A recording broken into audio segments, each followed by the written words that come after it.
Hey there. Welcome to another episode of Sleepy History Tales. Tonight, I invite you to close your eyes, make yourself comfortable, and journey back in time to one of the most grueling and transformative periods in American history, the Oregon Trail. Picture yourself as a man with a family in tow, crossing the vast and unforgiving landscapes in search of a better life.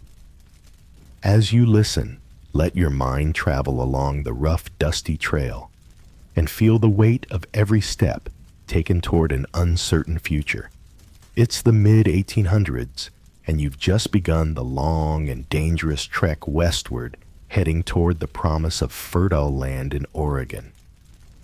Like thousands of others, you have dreams of a fresh start, of a place where your children can thrive, free from the struggles of overcrowded cities and poor living conditions. But the road ahead, well, it's not as easy as it might seem. You awaken early, just as the first light of dawn touches the horizon, painting the sky in soft shades of orange and pink. But this moment of peace is fleeting. Even as the sun rises, so do the challenges of the day. Your wagon train moves forward, mile after mile, through harsh terrain, dealing with the elements, scarce resources, and the ever-present threat of illness and death. As you get ready for the day, you think back to everything that's led you to this point. The family, the farm, the hope for a better future, all packed into that small wagon as you set out for Oregon. The journey promises freedom, but it's going to take more than just physical strength to survive. It will take perseverance, courage, and above all, hope. Each day on the Oregon Trail is a battle against hunger, fatigue, and the land itself. The weather is your enemy. The days are long and exhausting, and the nights bring their own set of challenges. But through it all, you know there's no turning back. You've come too far, and the promise of a better life in Oregon keeps you moving forward, step by painful step. As the journey continues, you'll experience hardship, loss, and danger, but also moments of hope, camaraderie, and triumph. Together with your family and fellow travelers, you'll face the unknown, learning just how much you can endure and what it truly means to survive. Now, if you're ready to hear about the hardships, triumphs, and the enduring human spirit on the Oregon Trail, make sure to like, share, and comment below. If you enjoy stories like these, don't forget to subscribe to our channel for more boring history for sleep episodes. You'll want to keep coming back for the journey ahead. So let's begin. Picture the dusty roads ahead and the sound of the wagon wheels creaking under the weight of your journey as we explore what it truly means to survive on the Oregon Trail. The morning you set out was one of hope, a bright new beginning.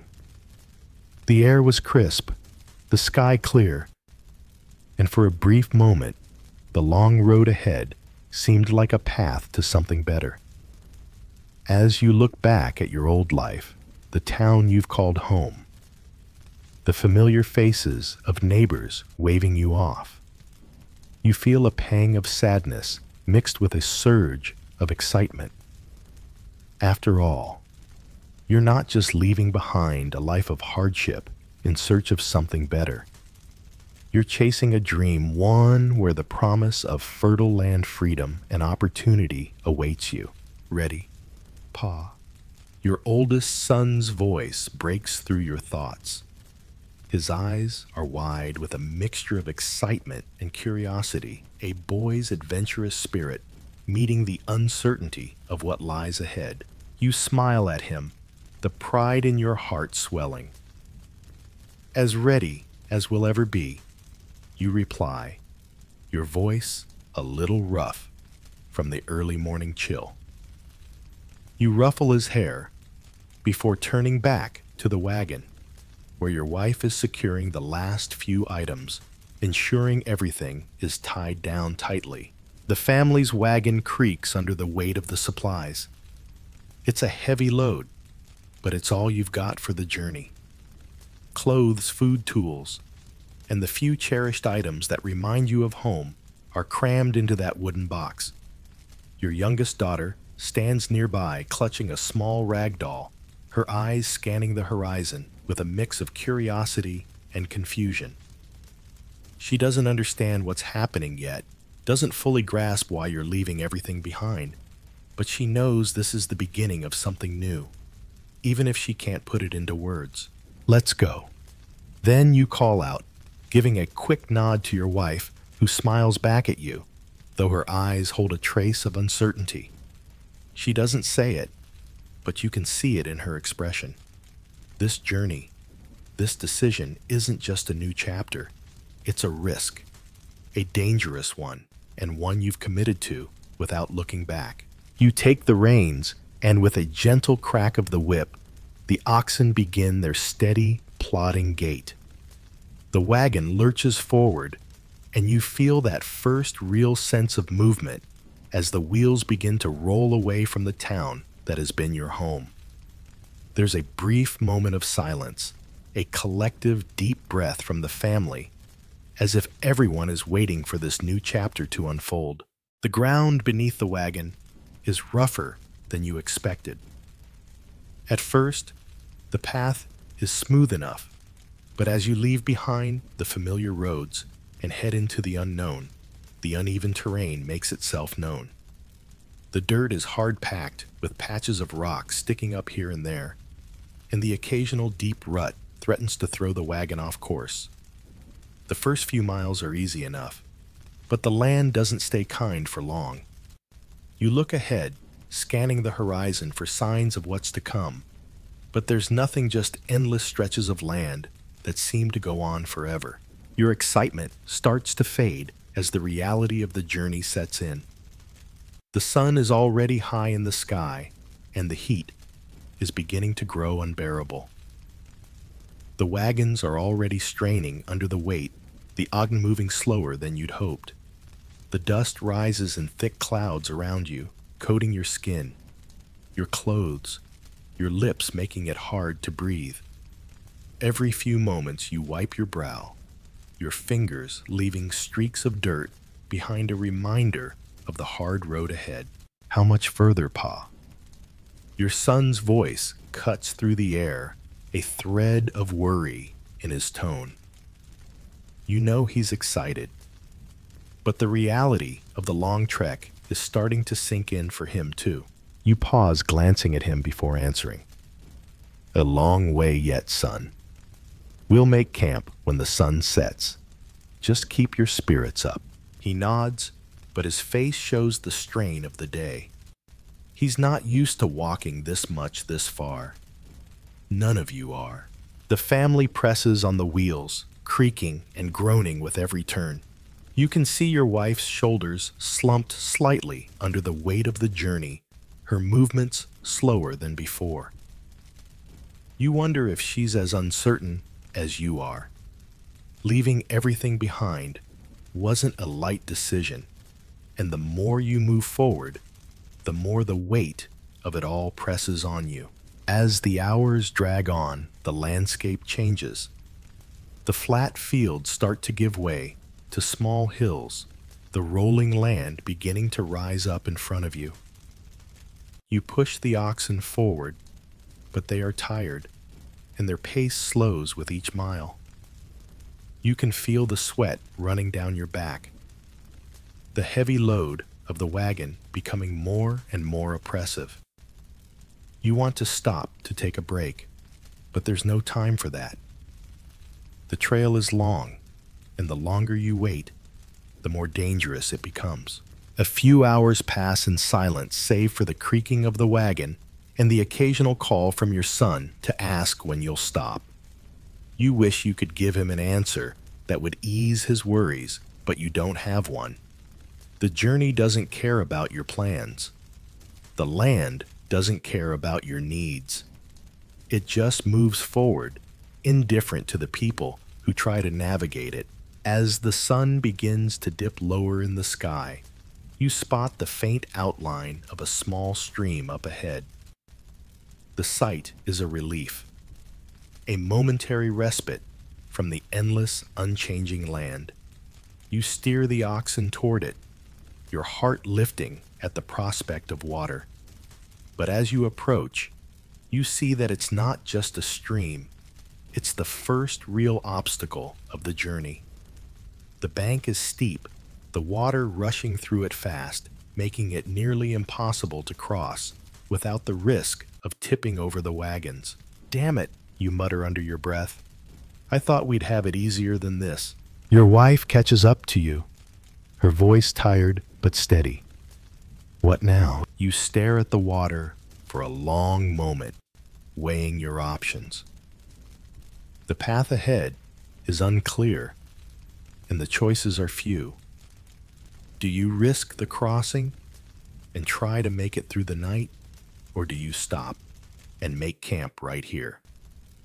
It's a decision that feels heavy one, that makes your stomach tighten with the uncertainty of it all. "We'll cross, but we'll take it slow." You say, your voice determined, though you're not sure if it's more for your benefit or hers. "We've got to keep moving." With a deep breath, you turn to your son and give him a reassuring smile, though your heart is pounding in your chest. "It's just one more thing to get through, son. We'll make it." But even as you say it, you know the truth. You don't know what lies ahead. You don't know how much further you can go before the land, or the weather, or something else breaks you down. You don't know if your family can handle the hardships that await, but you can't stop now. You can't go back. The dream of a better life is just a little too far ahead, and so you push forward step by step. The wagon groans as it hits the first bank of the stream, and you feel your pulse quicken, every muscle in your body tensed in anticipation. This is only the beginning. The hardships of the Oregon Trail have just begun, and what you thought would be a grand adventure is quickly becoming a battle for survival. The reality of the journey sinks in deeper with each step, and the excitement of the unknown begins to fade, replaced with the heavy weight of uncertainty and fear. But still, you push forward knowing that this is your only chance for something better. Keep moving, you whisper to yourself, to your family, to the land around you. Keep moving. And with that, you cross the stream one step at a time and continue down the path toward the unknown. The first few days on the trail passed in a blur, each one blending into the next, a constant cycle of packing, moving, and pushing forward toward the unknown. The initial excitement of the journey has faded, replaced by the weight of reality. The road ahead is long, and every mile seems to stretch into eternity. It's not the adventure you imagined, it's a battle, a struggle for space, comfort, and survival. But the most pressing challenge of all, the one that has quickly become the hallmark of your days, is the constant overcrowding, the suffocating closeness, and the lack of privacy in the cramped quarters of the wagon. The wagon is small, too small for the four of you. Your family, all packed into that wooden box, has no room to stretch, no room to breathe. You can't help but feel like the walls are closing in, the space shrinking with every passing hour. Your wife is beside you, the two of you sharing what little space there is left, while your children huddle in the corner, trying to find a spot that isn't already taken up by the bags, the tools, the cooking supplies, and whatever else you could cram into the wagon. The sounds of the oxen pulling the wagon, the creaking of the wheels, and the constant shuffling of your family inside become a steady rhythm that fills your ears. Every movement feels like a battle for space. There's nowhere to stretch your legs, nowhere to sit, without being in someone's way.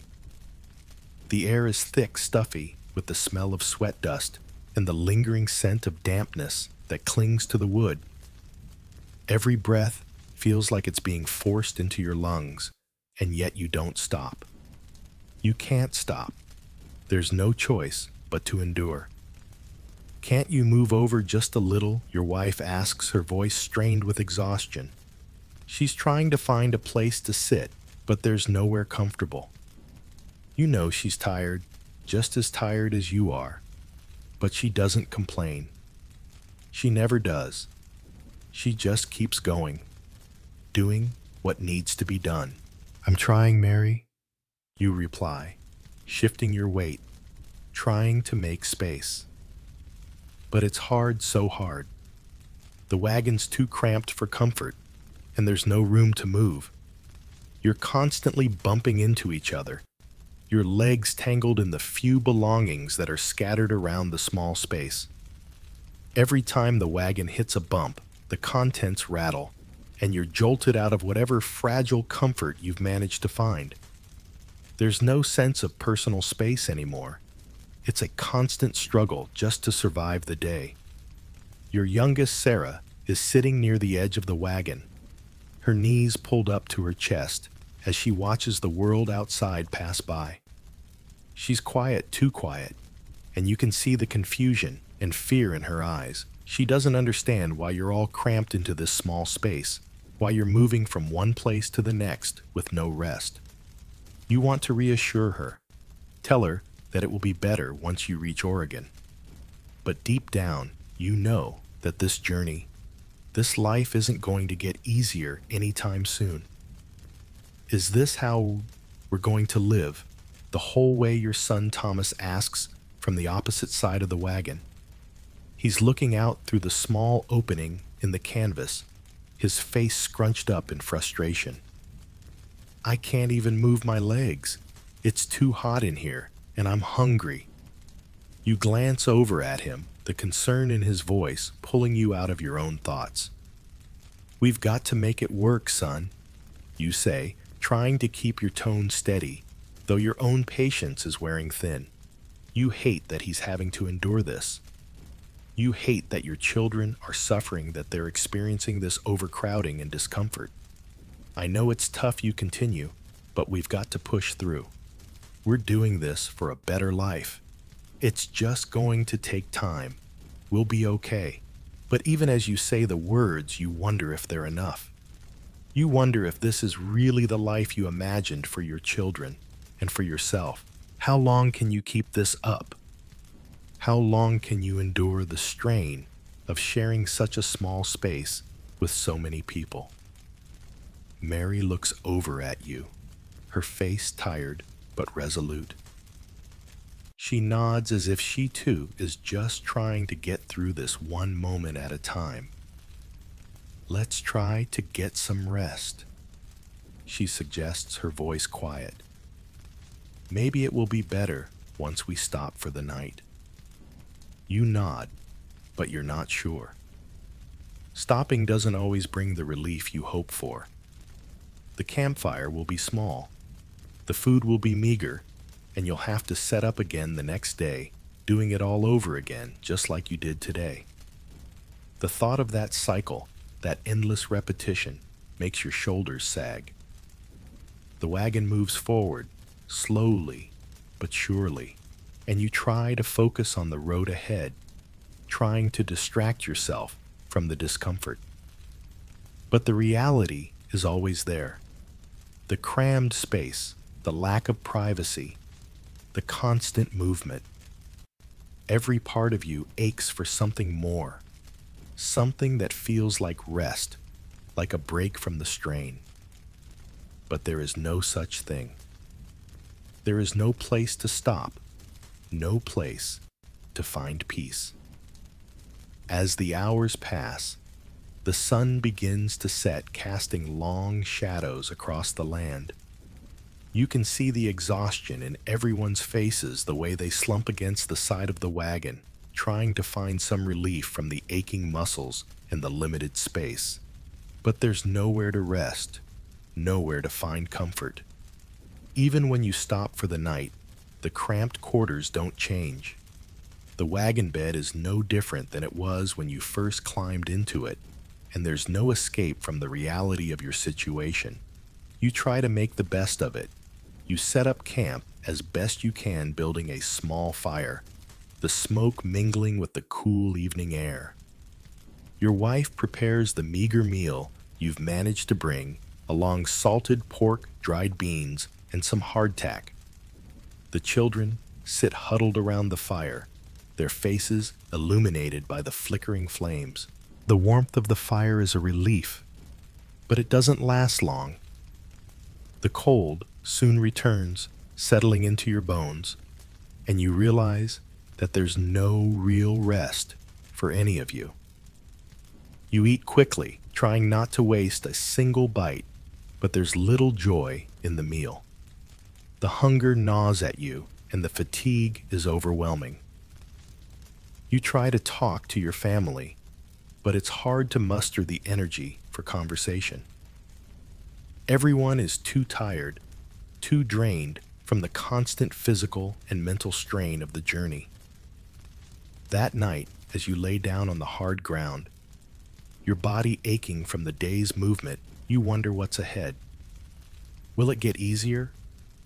Or will it always be like this, just another long, exhausting day, crammed into the tiny space of the wagon, always pushing forward, but never quite getting anywhere? The night is cold, the air biting at your skin, and as you close your eyes, you try to sleep, but sleep doesn't come easily.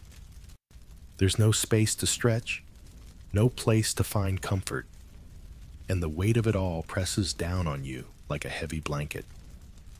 You turn over, trying to find a more comfortable position, but the hard, unforgiving ground beneath you doesn't allow it.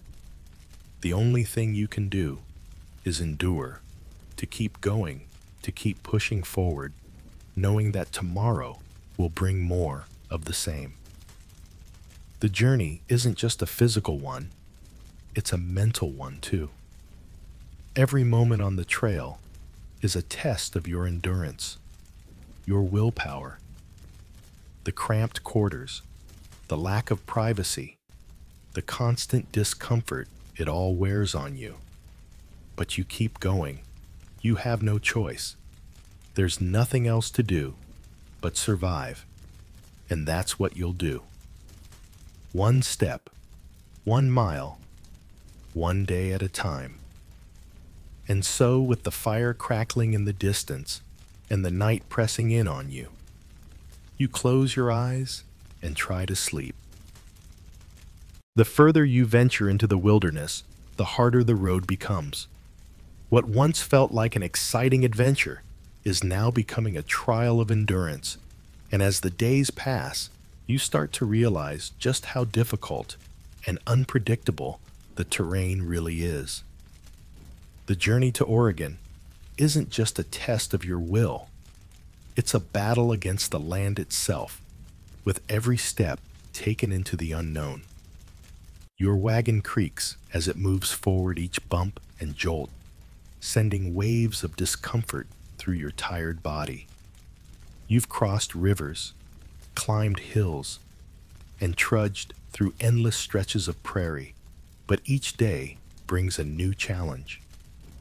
The landscape shifts constantly, never giving you a moment's respite, as if the land itself is pushing back against your intrusion.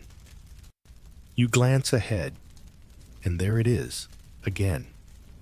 The road is unclear, the path winding through a vast stretch of wilderness that seems to go on forever. There are no markers, no signs to guide you. Only the ever-changing terrain waiting to test your limits. Another river ahead, your wife says from beside you, her voice a mixture of exhaustion and concern. She points toward the distance, where the water stretches out like a silvery ribbon in the sun. You squint your eyes and try to make out the best path to cross. The last river crossing was a disaster. Half the wagon nearly toppled into the water, and you lost precious supplies in the current. You don't want to think about it, but the memory lingers sharp and clear. You nod, tightening your grip on the reins. We'll manage. We always do. But there's doubt in your voice, a creeping sense of uncertainty. The rivers have been harder to cross than you thought. Even the oxen seem exhausted, their once steady pace slowed by the strain. Crossing water is no easy task.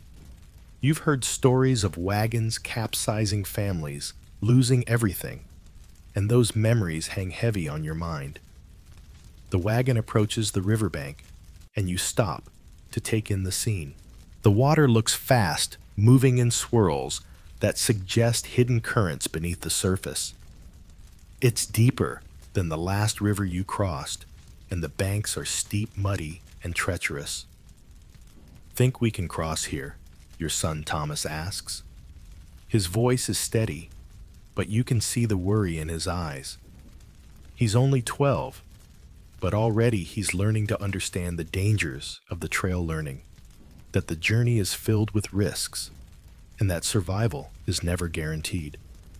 You glance at the water again, feeling the weight of the decision on your shoulders. The land has tested you every day, but this is different. The water could easily sweep the wagon away. The choice seems impossible. "We'll have to try," you say, trying to steady your voice, though your heart is racing. Slowly, let's keep the oxen calm. With a deep breath, you begin to guide the oxen toward the river, the heavy wheels of the wagon sinking into the soft mud as you make your way down the bank. The moment the wheels hit the water, the sound changes. There's a soft splashing beneath the wagon, and you feel the pull of the current trying to drag it downstream. The oxen struggle against the water, their hooves slipping in the mud as they try to push forward.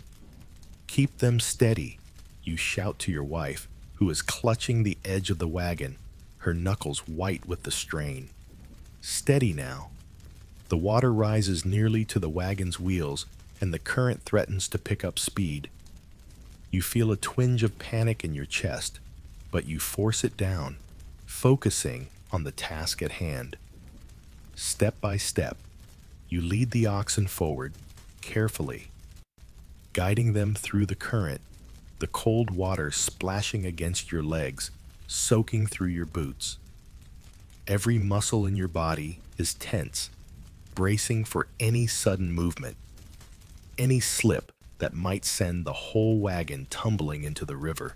Just as you think the worst is over, a sudden wave of water surges, pushing against the wagon, and for a moment, everything feels like it's on the edge of disaster. But with a final push, you make it to the far side, the wagon creaking and groaning as the wheels pull up the muddy bank. Breathing heavily, you turn to your family, who are looking at you with wide eyes. Relief washes over you, but it's short-lived. You've crossed one obstacle, but there are more ahead, and the journey isn't over. The day drags on as you continue your trek across the land, but the terrain refuses to give you a break. The rolling prairies, once seeming like endless open space, now feel like a relentless test. The landscape changes quickly. What was once dry grasslands becomes rocky, uneven ground, full of ruts and boulders. You find yourself pulling the oxen through uneven paths, carefully maneuvering the wagon to avoid the jagged rocks that could tear apart the wheels or send everything tumbling into the rough terrain. "We'll have to stop soon," Mary says, her voice strained from the long hours of travel. "The oxen need rest, and so do we." You nod in agreement, feeling the fatigue deep in your bones. There's no time to truly rest, not yet. The trail calls you forward, and each step feels heavier than the last. As the day wears on, the temperature shifts dramatically. The sun, which had been scorching a few hours earlier, begins to dip behind the clouds, and you can feel the air turning colder. Your family huddles together in the wagon for warmth, but it's no use. The cold air seeps in through every crack, and the layers of clothing you've been wearing all day are not enough to fend off the chill. The cold wind whips through the open spaces of the wagon, making you shiver. Can you feel that? Thomas asks, his voice shaking as he wraps his arms around himself, trying to keep warm. It's so cold. You glance around at your family, your wife bundled tightly in her worn coat, your children huddled together, trying to find some warmth from one another. The land is growing colder, and with it, the challenges of the trail. The temperature is unpredictable, shifting from the intense heat of midday to the biting cold of evening. Each change is a reminder that the elements and the land are just as much a part of this journey as you are. We'll be okay, you reply, your voice steady, but with the quiet edge of worry. You know it won't be easy to make camp in the cold, but you also know that you can't afford to stop for long. There's always more ground to cover, and the journey doesn't wait for anyone. Nightfall settles in quickly, the temperature dropping rapidly as the darkness envelops the trail. You set up camp, your hands numb from the cold as you gather the few supplies you can, your mind working quickly to make sure everything is in place before the chill becomes unbearable. The wind howls, and the fire you manage to start is small, barely enough to warm the air around it. You huddle close to the flames, but the night is harsh. The journey ahead feels even more uncertain now. The land is harsh, the weather fickle, and each step forward feels like a challenge. You try not to think about the cold, the unrelenting landscape, and the obstacles that still lie ahead, but you can't help it. The harsh terrain, the endless unpredictability of the weather, it's all starting to wear on you. And yet, there's no turning back. You've come this far, and the dream of Oregon, of the land that awaits, is still calling. You glance over at your family, their tired faces illuminated by the flickering firelight. And you know that as long as you are together, as long as you keep pushing forward, you'll find a way. The next day will bring more of the same, more obstacles, more challenges, but for tonight, you find comfort in the quiet strength of your family, the warmth of the fire, and the small hope that tomorrow will bring something better. And so you rest, for now. Tomorrow, the journey continues. The first hint of winter doesn't come with the quiet stillness of snow falling gently from the sky. No, the first sign is the sharp, biting wind that cuts through everything, through your coat, through your worn boots, through the layers of fabric that were meant to protect you. It's as if the earth itself is telling you that this journey is far from over, that the real struggle is only just beginning.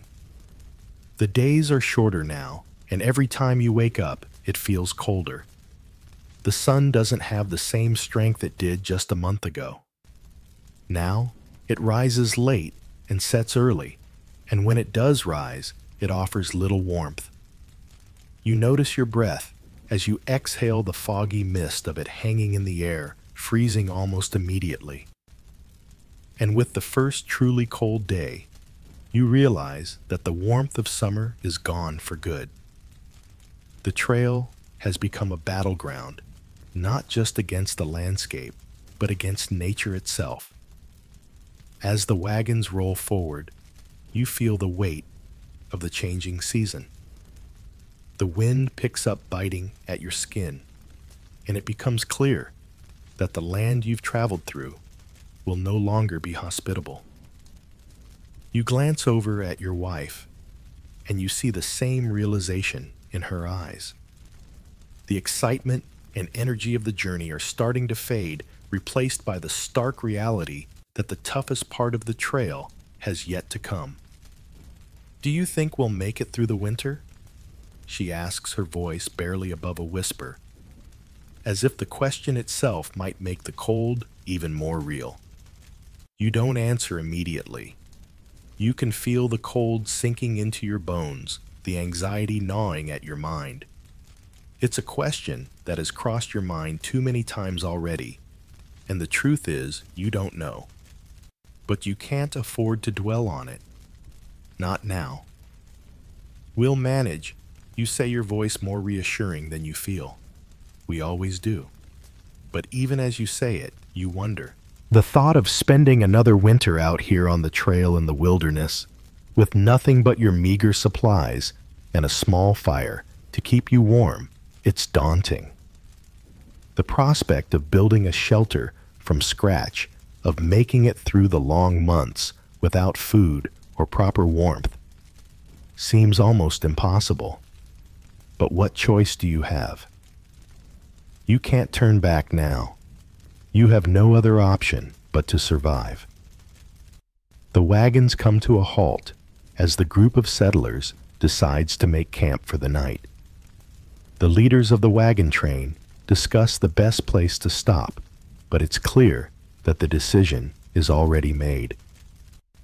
Winter is upon them, and the trail is too treacherous to continue. The ground is hard, the air sharp, and the sun is setting earlier and earlier. There is no more time to push forward. The harsh reality sets in. This will be your home for the next few months. "You think we'll find enough firewood?" your son Thomas asks, his voice laced with concern. You turn to face him, trying to read his face. He's young, only 12, but already you can see that he's learning to understand the weight of the journey. The responsibility of survival is beginning to settle on his shoulders, just as it has on yours. "We'll find it," you say, even though you're not sure. "We'll work together. We have to." Your wife begins to unpack the meager supplies you've brought, pulling out the small tin of preserved meat and the handful of dried beans.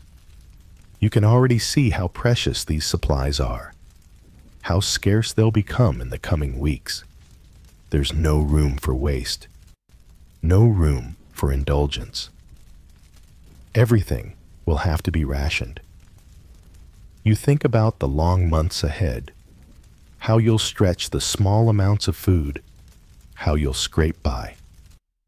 But the thought is overwhelming, and you quickly push it aside. "Let's build a shelter." You tell your family, your voice steady, even though your mind is racing. "We need something to keep us warm tonight."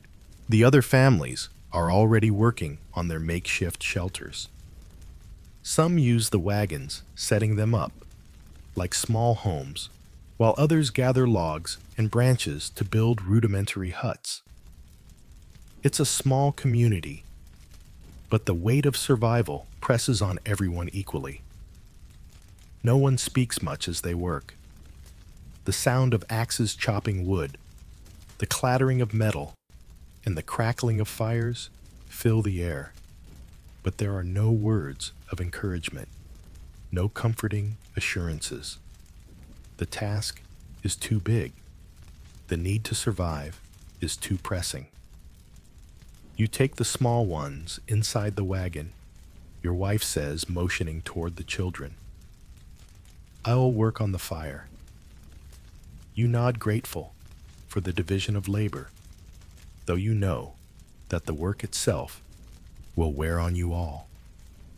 The children are tired, their small bodies already exhausted from the travel and the cold, but they do what they're told. their faces pinched with the strain of the journey. The first night in camp is unsettling. The shelter hastily constructed provides little warmth against the biting wind. You huddle together inside the wagon, the fire barely enough to heat the cramped space. You feel the cold creeping in through the cracks in the walls, and though you try to keep the children close to share body heat, it's clear that the cold is a constant enemy. "There's not enough wood," your wife says, after a while, her voice tight. "We'll have to make it last." You nod, though you know she's right. The firewood you've gathered will not last long enough. You can't keep the fire burning all night. It would consume the last of your fuel, and you'll need it for tomorrow, for the next day, for however long the winter lasts. There's no end in sight, and the thought of rationing firewood, of rationing warmth, fills you with a gnawing fear. You close your eyes trying to sleep, but the cold makes it impossible. Every breath you take seems to draw in more cold air, and the thin blanket you've shared with your wife does little to keep you warm. You shift restlessly in the bed, the hard floor of the wagon beneath you, but there's no comfort to be found. The night feels endless, and every sound, wind howling outside the occasional creak of the wagon, is amplified in the silence of the camp. At some point, you drift off, but sleep comes fitfully. The cold continues to press in relentless unforgiving. The wind rattles the walls of the shelter, and the fear of the coming weeks hangs in the air like a dark cloud. You think about the children, about how they're handling this, and you wonder how much more they can endure. You think about your wife, about how strong she is, and how much she's shouldering for the family. When you wake up in the morning, the cold is still there, and so is the fear. You've survived the first night, but the reality of winter is just beginning. The days ahead will bring even more challenges: hunger, cold illness, and the constant battle to keep your family alive. But for now, you hold on to the small comfort that you've made it through one night. You're still here, still fighting, still pushing forward. And tomorrow, you'll do it all again. You'll gather firewood, stretch the rations, and build a shelter that's only slightly better than the one before. It's a brutal existence, but it's survival. And that's what you'll continue to do, survive, because that's all you can do. The cold of the morning seems to settle deeper into your bones, and as you wake up, the harsh reality of the journey ahead grips you with each passing moment. The campfire from last night is barely a whisper of its former self, just a few embers left smoldering, but there's no time to linger on that. The first priority is food, always food. The journey to Oregon has never been just about reaching the promised land. It's been about surviving the journey itself. And now, as winter's grip tightens, food is becoming more and more scarce. You stand up, stretching out your aching muscles, and look around at your family. Mary, your wife, is already tending to the children, her hands moving quickly as she tries to prepare what little food is left. It's a simple meal, potatoes and bread, both of which have been stretched to their limits over the past few days. Your son Thomas looks up from his spot beside the fire, his face tired but determined. "What's for breakfast, Pa?" he asks, but you can tell by the way his eyes scan the campfire that he already knows the answer. "Just some bread and potatoes, son." You reply, trying to mask the worry in your voice. You've been rationing food for days now, but it's becoming harder to make do with what little you have.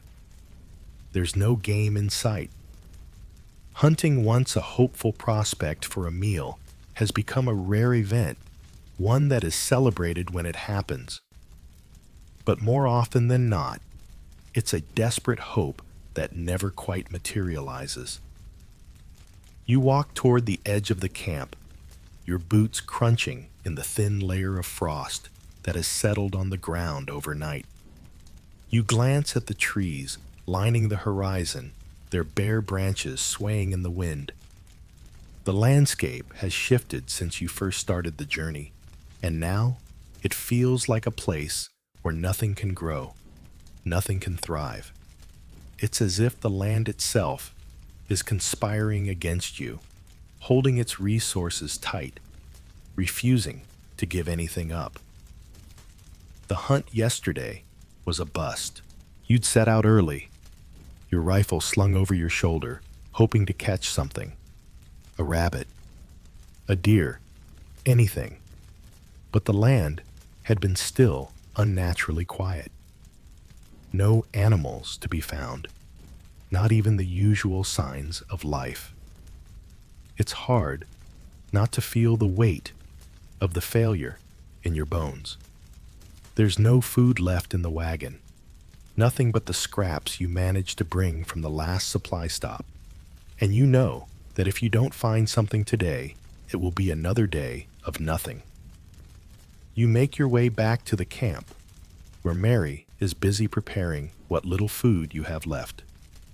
She doesn't look up when you approach her, brow furrowed as she works quickly, efficiently. The fire flickers weakly in front of her, a meager flame that struggles to hold against the chill.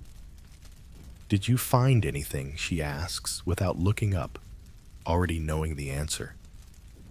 You shake your head, the frustration clear in your movements. No luck. You say, your voice heavy with disappointment. The land's too quiet. There's nothing out there.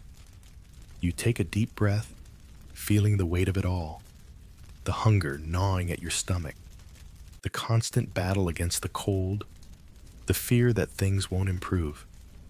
Maybe tomorrow, Mary says, her voice steady, though you can see the worry in her eyes.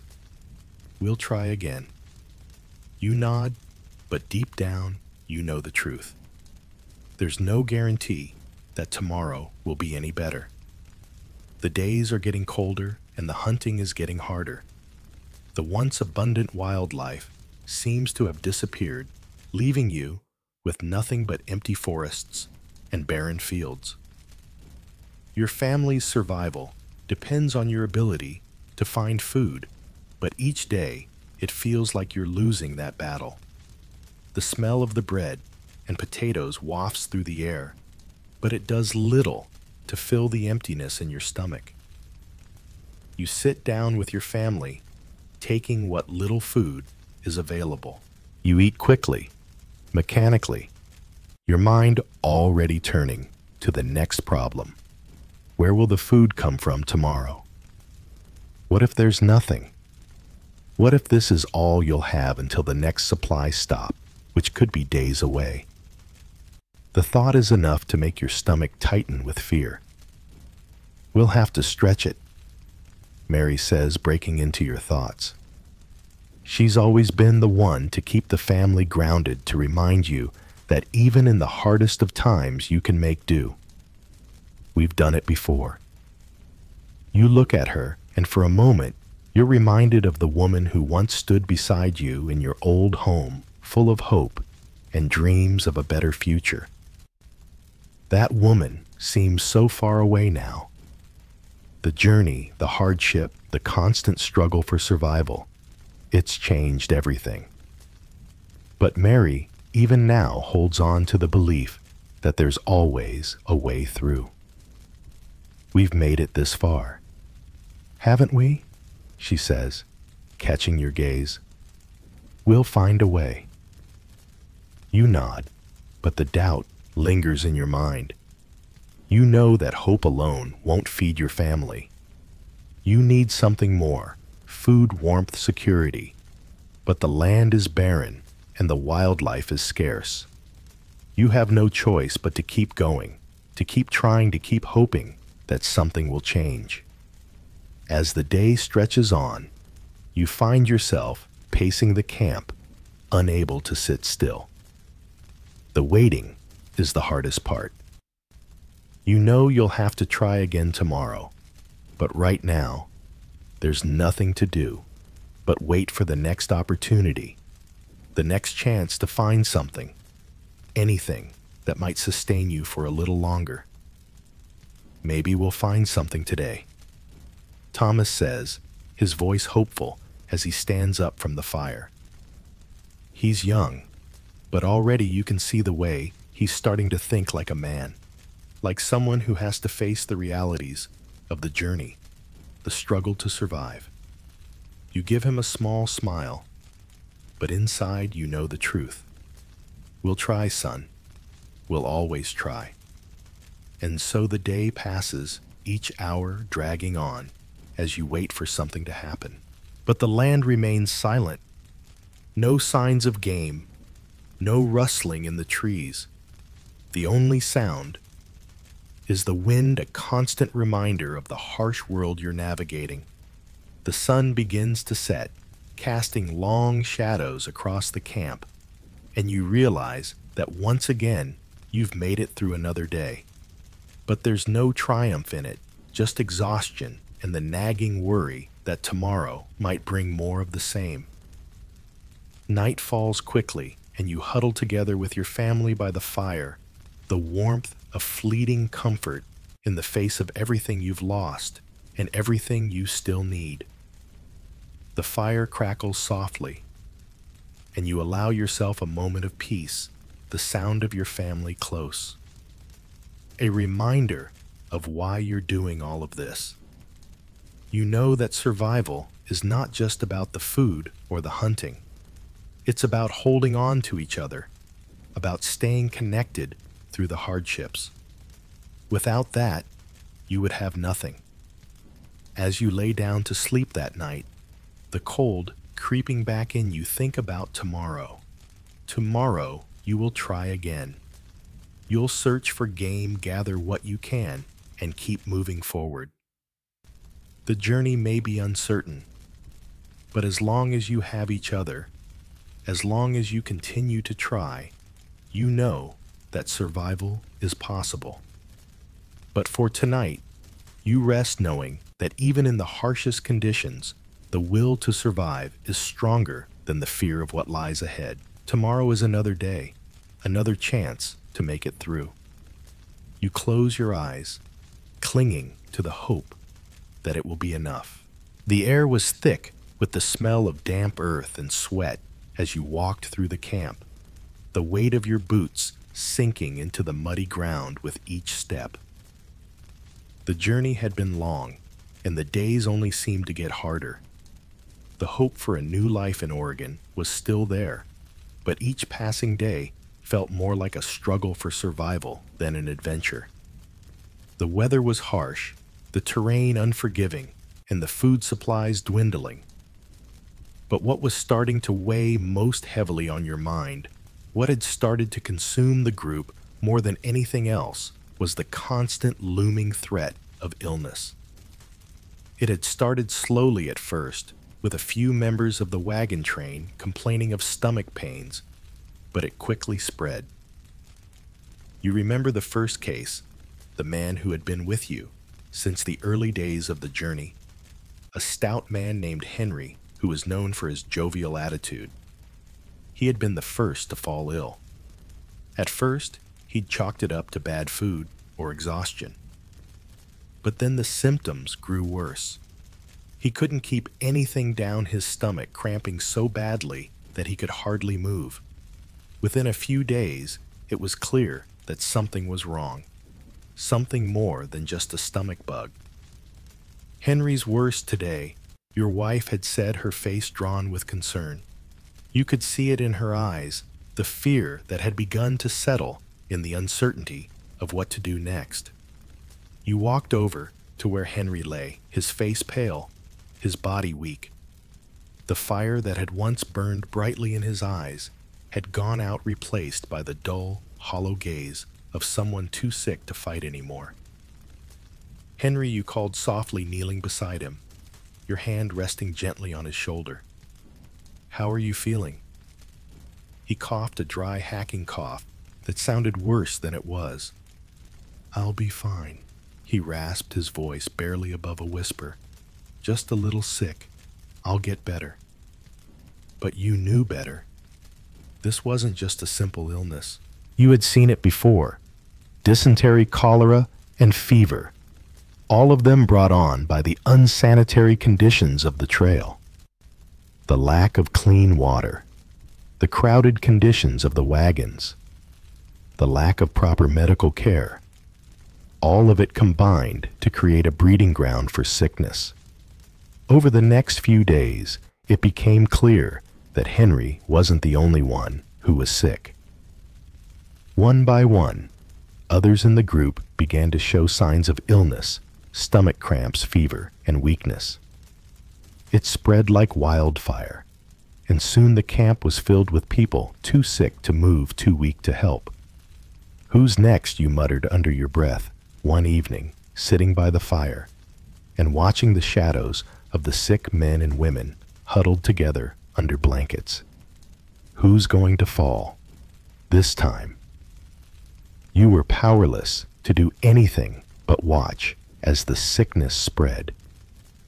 There were no doctors on the trail, no trained medical hands to offer aid.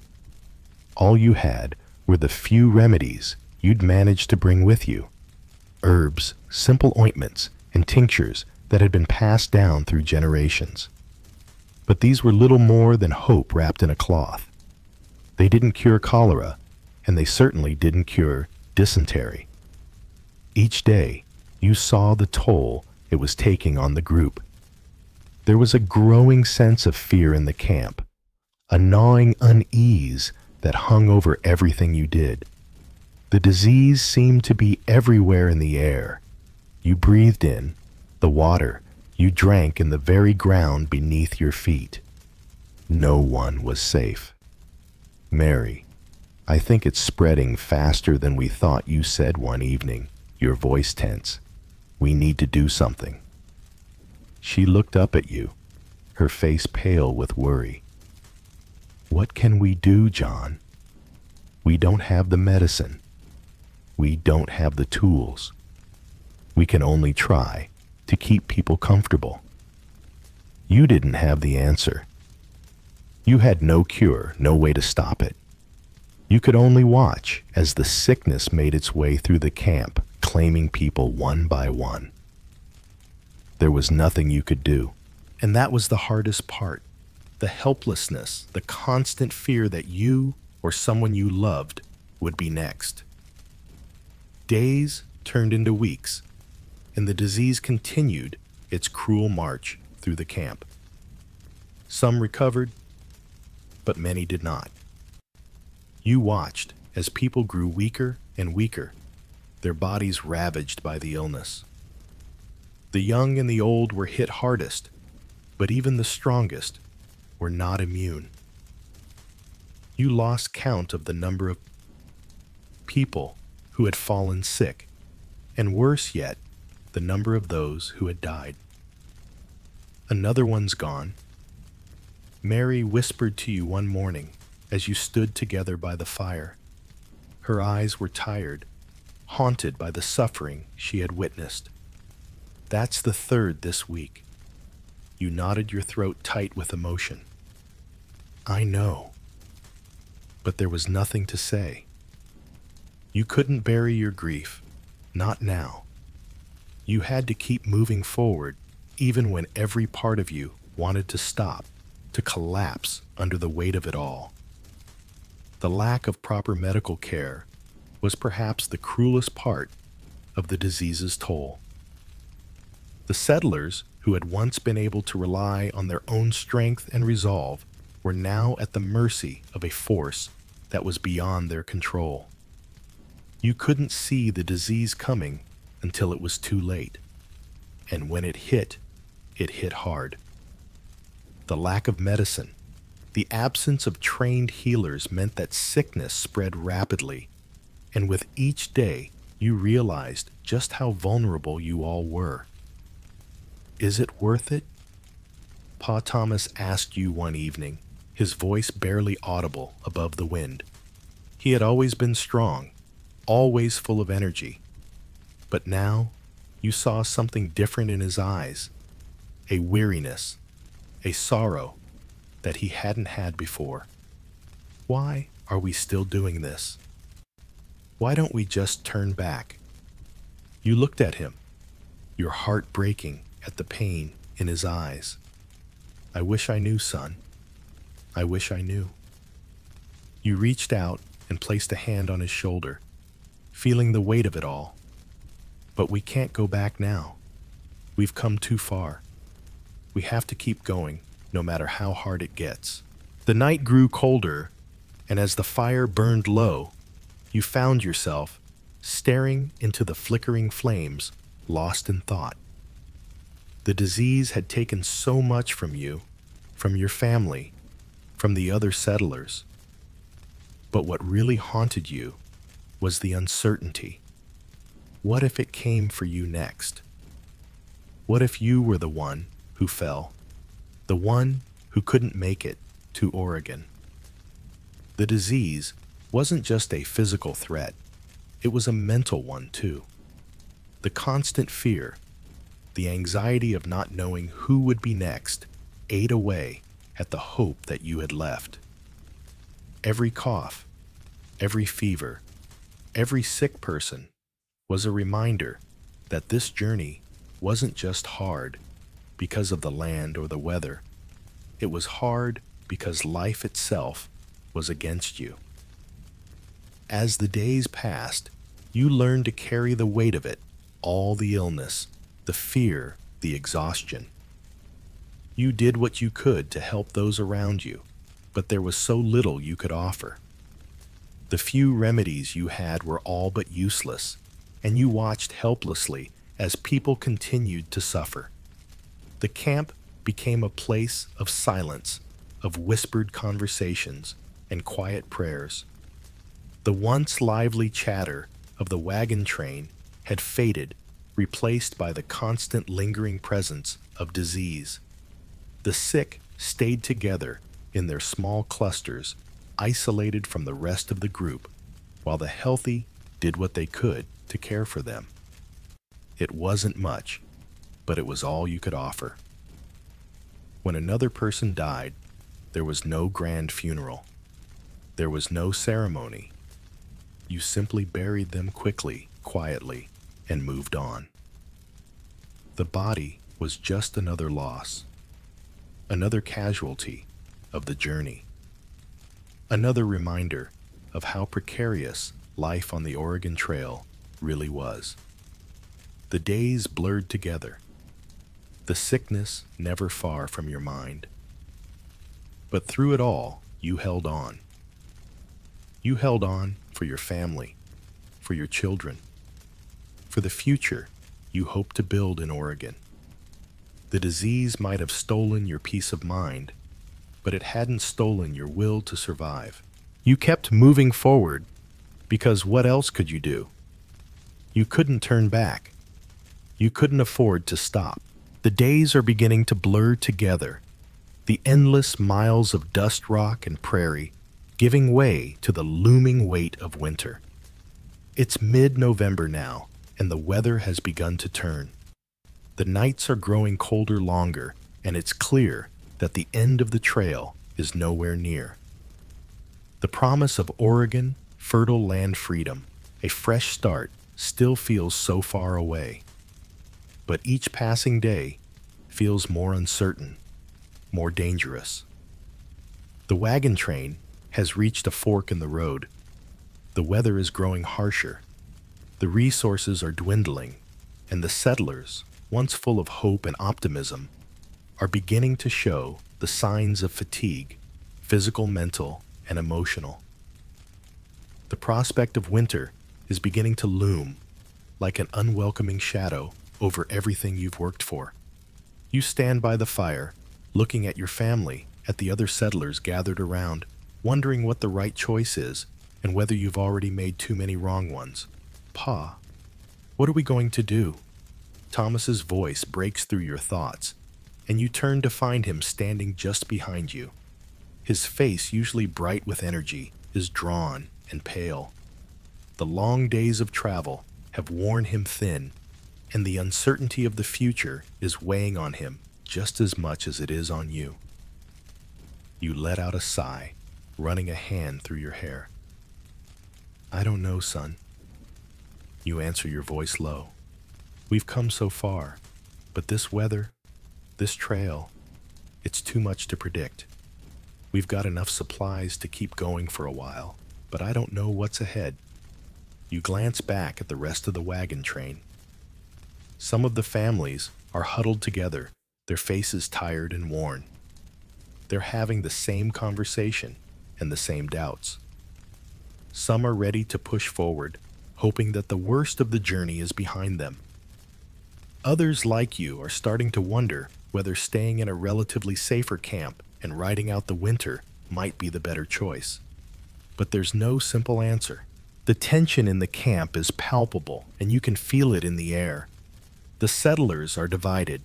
Some are eager to keep moving, to push on, despite the risks to reach Oregon before the worst of the winter hits. They speak of the fertile land waiting for them, of new beginnings, and the promise of a better life. But you, like many others, know that this journey has been harder than any of you could have imagined. The land has fought back every step of the way. Others, though, are starting to talk about staying put.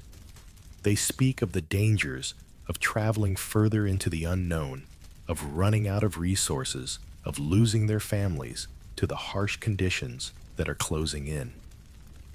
Winter is unforgiving, and the idea of pushing further deeper into the wilderness is a terrifying prospect. The fear of being caught in the middle of the season, isolated from any sort of help or shelter, hangs heavily in the air. You think we can make it? Pa Thomas's voice breaks through again, quieter this time. He's looking at you with eyes full of uncertainty, his trust in you weighing heavily on your shoulders. You know he's asking for more than just an answer. He's asking for hope. You look at him, your heart heavy. I don't know, son. You say again, the truth of it sinking in. We've already come so far. I don't want to stop, but I also don't want to risk it all. It's a tough decision. The truth is, you're torn. You feel the weight of this decision like an anchor around your neck. Part of you wants to keep moving, to keep the dream of Oregon alive. There's a fire in your heart that says you've come too far to turn back, too far to give up now. But then you look at your family, at Mary, at your children, and you think about the risks. You think about the uncertainty of the trail ahead, the rivers to cross the mountains, to climb the sickness that has already claimed so many. The thought of exposing your family to even more danger is almost unbearable. As you stand there in the dim light of the campfire, you can see the same uncertainty reflected in the faces around you. The settlers have gathered together, speaking in hushed voices. Some are pushing for a decision to keep moving. Others are pleading for a decision to wait to set up camp, to prepare for winter. You can see it in their faces, Mary says quietly, as she approaches you from behind. Her voice is filled with a quiet strength, but you can tell the fear is there, hidden beneath her calm exterior. They're scared. We're all scared. I know, you reply, turning to face her. I'm scared too, but I don't know what the right answer is. She looks at you, her eyes searching your face. You don't have to make the decision alone. she says softly. We're in this together, John. Whatever you choose, we'll face it together. You take a deep breath, the weight of it all pressing down on you. I wish it were easier. I wish I knew what the right choice was. She nods, placing a hand on your arm. We'll survive. We always have. But even as she says the words, you know that the stakes are higher now.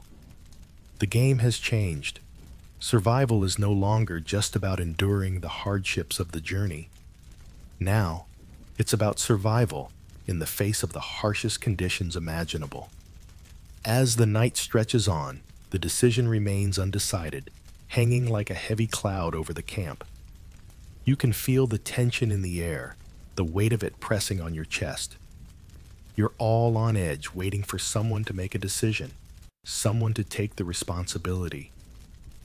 As you sit by the fire, trying to warm yourself against the cold that has already begun to settle in your mind, races through the options. Keep moving or stay behind. Push forward into the unknown, or hunker down and face the winter head on. The uncertainty gnaws at you. You've spent so long dreaming of Oregon, dreaming of the promise of a better life. But now, you're not sure that promise is worth the risk. Do you think we'll make it? Pa Thomas asks again, his voice small and hesitant. It's clear he's waiting for you to make the decision, to tell him what to do, what to believe. You look at your son, and you see the fear in his eyes, the same fear you've been trying to ignore in yourself. I don't know, son, you say quietly, your voice filled with the weight of it all. But we're not giving up. We're not giving in. We'll figure it out one way or another. The sound of the wind picks up the howl of it, cutting through the stillness of the camp. It's a reminder that the land doesn't care about your hopes or your dreams. The land only cares about survival. Tomorrow, you'll face the decision again. And maybe tomorrow, you'll have an answer. But tonight, you don't know. You only know that the journey is far from over, and the stakes have never been higher. And so you sit by the fire, the uncertainty of the journey weighing heavily on your shoulders, wondering whether you'll make it through the winter, and whether you'll make it through together. The journey to Oregon had already tested you in ways you had never imagined. The grueling days on the trail, the endless stretches of barren land, the cold nights spent huddled together around a fire. It had all been difficult, but nothing could have prepared you for the losses that would come, the ones you would have to endure in silence without the time or space to truly mourn. You had known from the moment you set foot on this journey that death was always a possibility. The trail was a brutal place, and not everyone made it to Oregon. You knew that deep down. But it wasn't until the first loss hit, until you stood over the body of someone you had come to know, that the full weight of the reality began to settle on your shoulders. Death was not an abstract concept. It wasn't something you could look at from a distance. It was something personal, something that could come for anyone at any time. It started with Henry. He had been one of the first to fall ill when sickness swept through the camp. At first, it didn't seem too serious. A little fever, some aches, a few days of rest. But then it worsened, and in a matter of days, he was bedridden, unable to move his body, racked with fever. You had watched as he struggled, as the sickness ate away at him, and in the end, there was nothing anyone could do. The camp had no doctors, no proper medicine, only the few remedies you had brought along. Things that were supposed to ease the pain, but did little more than delay the inevitable. You remember the moment the news came. You had been sitting by the fire, trying to keep warm when one of the other settlers approached you. Her face was pale, her eyes clouded with sadness. "He's gone," she whispered, her voice barely audible over the wind. Henry didn't make it through the night. It felt like a blow to the chest, a wave of grief and disbelief washing over you. Henry had been a part of this journey since the beginning. He had been a strong man, full of life and stories, his laugh infectious, his optimism contagious. But now he was gone, just like that. You stood there for a moment, frozen, trying to process the words. Gone, you echoed the words strange on your tongue. How did this happen? She shook her head. The sickness, it came on too quick. No one could help him. You had known the risks, of course. You had heard the stories, how disease accidents and weather could claim anyone on the trail. But this was different. This wasn't just some distant tragedy. This was someone you knew. Someone you had shared this journey with. The loss hit harder than you expected. The days that followed were filled with sorrow, but there was little time to grieve. You couldn't afford it. The wagon train had to keep moving, had to keep going toward Oregon. The journey didn't stop for anyone, not even for those who had been lost along the way. You tried to push the grief aside to focus on the family, on the children, on the task at hand. But each step forward felt heavier without Henry by your side. You would think about him in the quiet moments, the moments when the trail stretched out before you, when the silence of the land seemed to press down on you. You would remember his laugh, his stories, and the way he had always believed that everything would work out in the end. Now that hope seemed so distant, so impossible. As the days passed, the camp continued to move slowly, making its way across the rugged landscape. The loss of Henry lingered, but life had to go on. You had to focus on your family, on Mary, on Thomas, on Sarah, keeping them safe, keeping them alive. But then, as if the trail had decided that one loss was not enough, it took another from you. This time, it was an accident. Your wagon train had crossed a stretch of land that seemed deceptively calm. The ground was soft, and the oxen had been struggling to pull the wagons through the muck. You had been up ahead, helping guide the oxen, when you heard the scream. It was a man's voice, loud and desperate. You turned instinctively, running toward the sound, your heart racing in your chest. When you reached the scene, you saw a wagon, overturned its wheels, jutting out at an awkward angle. The driver, a young man named William, was pinned beneath the weight of the wagon. His leg was twisted at an unnatural angle, and his face was pale, his eyes wide with fear. "Get him out!" someone shouted as you arrived, and you immediately rushed to help. But it was too late. The wagon was heavy, and even with the help of several others lifting, it was impossible. The weight of the wheels and the frame had crushed William's chest. His breaths came in ragged gasps, each one more labored than the last. You could see the panic in his eyes as he tried to speak, but the words wouldn't come. "Stay with us, William," you said, trying to comfort him. Though you knew there was nothing you could do. "Hold on, we're almost there." But William didn't hold on. He didn't make it. His breath slowed, and in the end he was gone.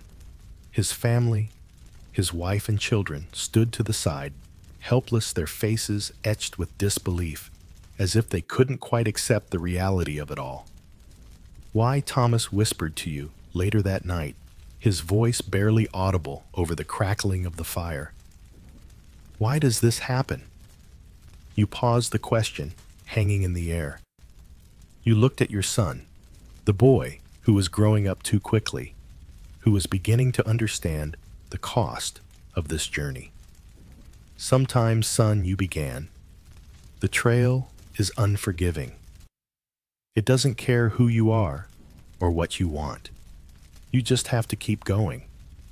You have to endure, because there's no other choice." But even as you spoke the words, you knew they didn't answer the question. They didn't explain why good people were lost on the trail. They didn't explain why death came so easily, so quickly, to those who were just trying to survive.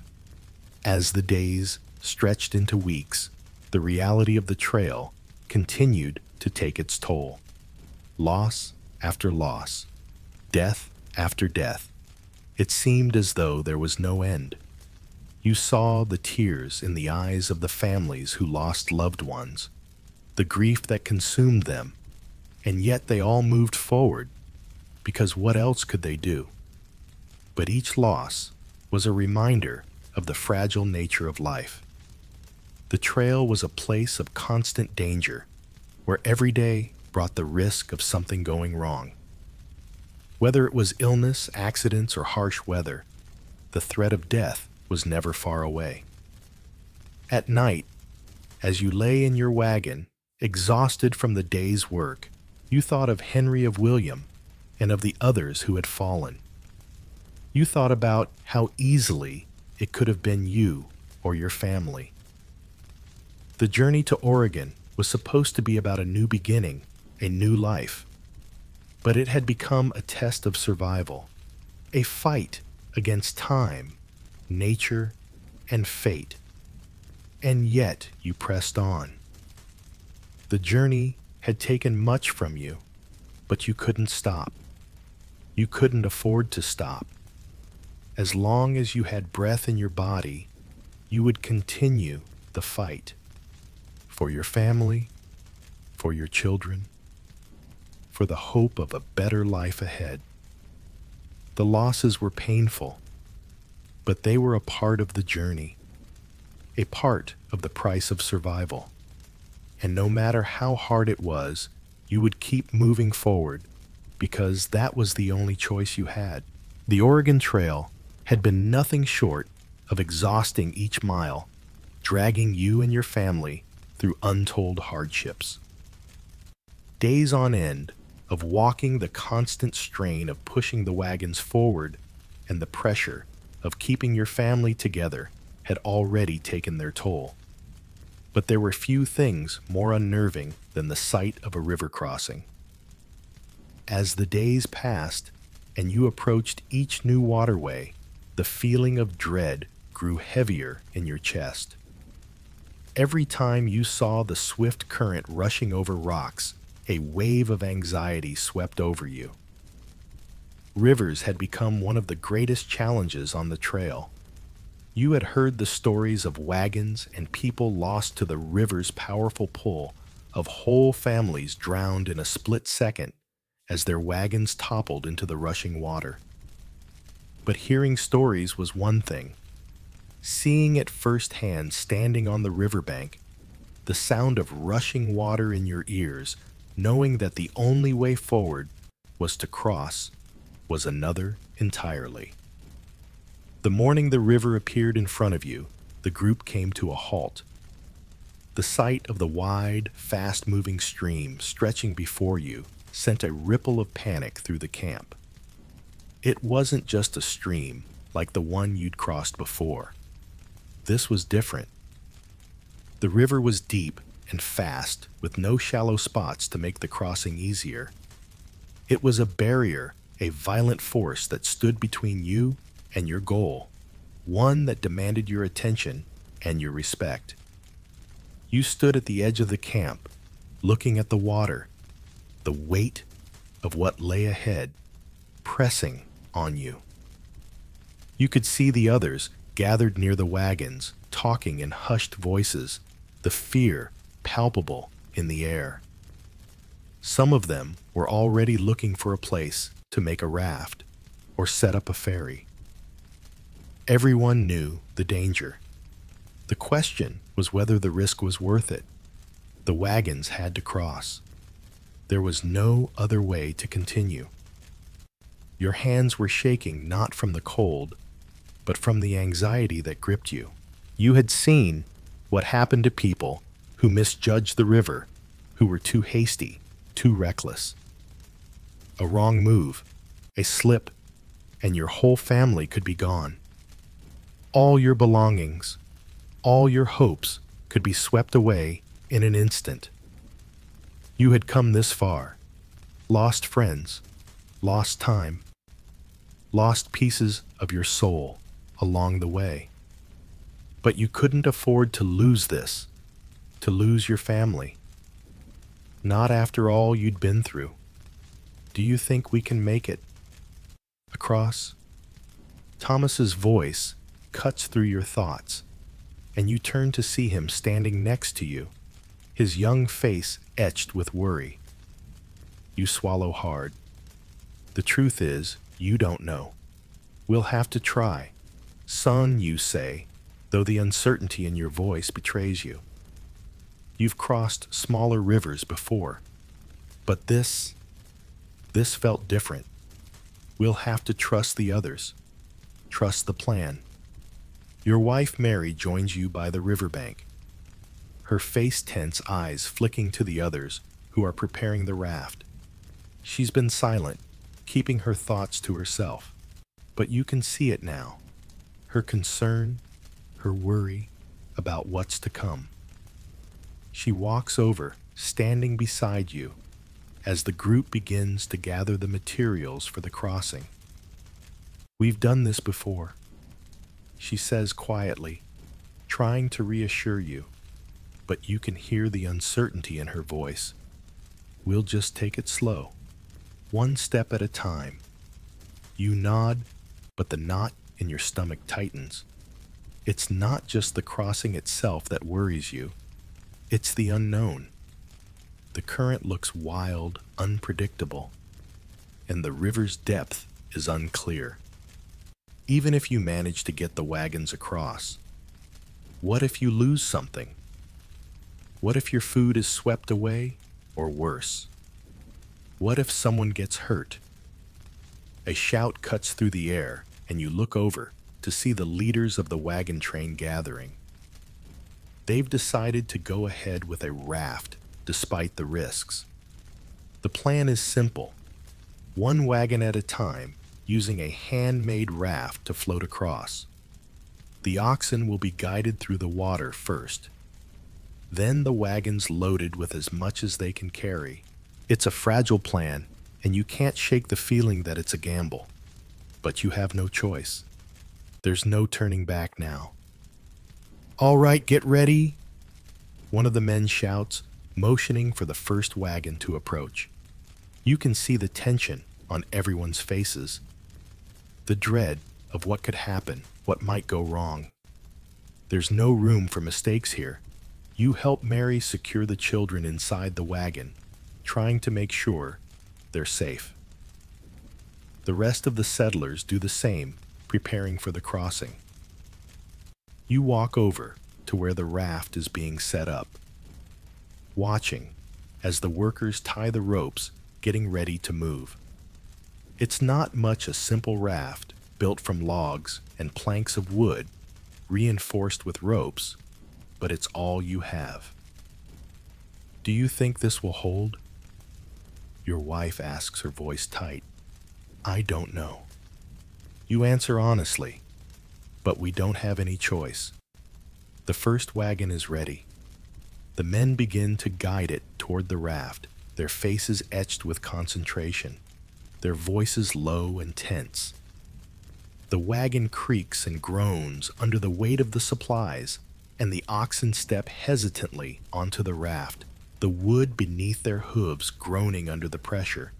The raft floats away from the bank, the current immediately catching it. The oxen move cautiously, their hooves splashing in the water as they are guided across.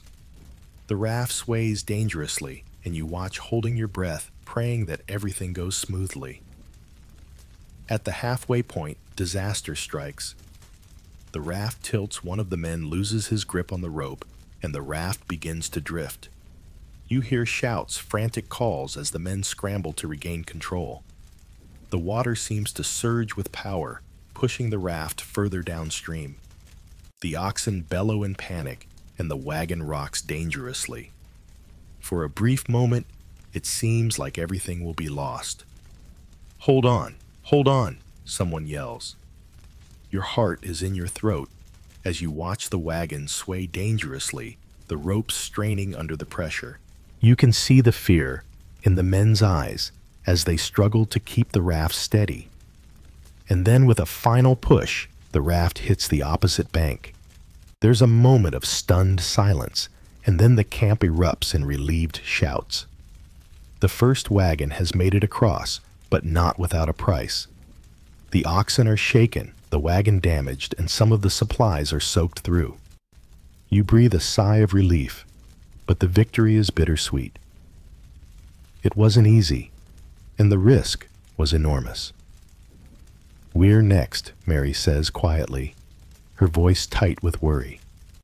You nod, swallowing your fear. The same process begins again. Tying the wagon to the raft, guiding the oxen forward, inching closer to the riverbank.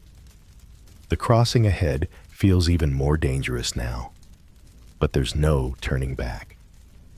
One by one, the wagons make their way across each crossing more treacherous than the last. When it's your turn, you take a deep breath and step onto the raft. You can feel your heart pounding in your chest as the raft moves away from the bank, the current tugging at the ropes. The water splashes against the sides of the raft, soaking your feet, but you don't care. You focus on the task at hand, guiding the oxen, keeping them calm as they cross the river. Every movement feels like it could be your last, but you push forward, driven by the need to get across, to get to the other side to survive. Finally, after what feels like an eternity, the raft reaches the far bank, and you step off your legs, unsteady from the strain. The water has soaked through the wagon, but you're across. Your family is safe, for now. You take a moment to steady yourself, to breathe. The river has been conquered, but the journey isn't over. There are more dangers ahead, more obstacles, but you've made it through this one. And in this world, that's enough. As the rest of the wagons cross, you gather your family, your heart still racing from the tension. You've survived the river, but you know the journey is far from over. The land still stretches out before you, with all its challenges and all its dangers. But for tonight, you've made it across. You've survived the river, and that's one battle won in this endless fight for survival. The days on the trail were long filled with the endless rhythm of wagon wheels turning over the dusty path. But as the months passed and you ventured deeper into the wild frontier, the land began to feel different, more raw, more alive. It was as if the world you had known, the safety of your previous life, had been stripped away.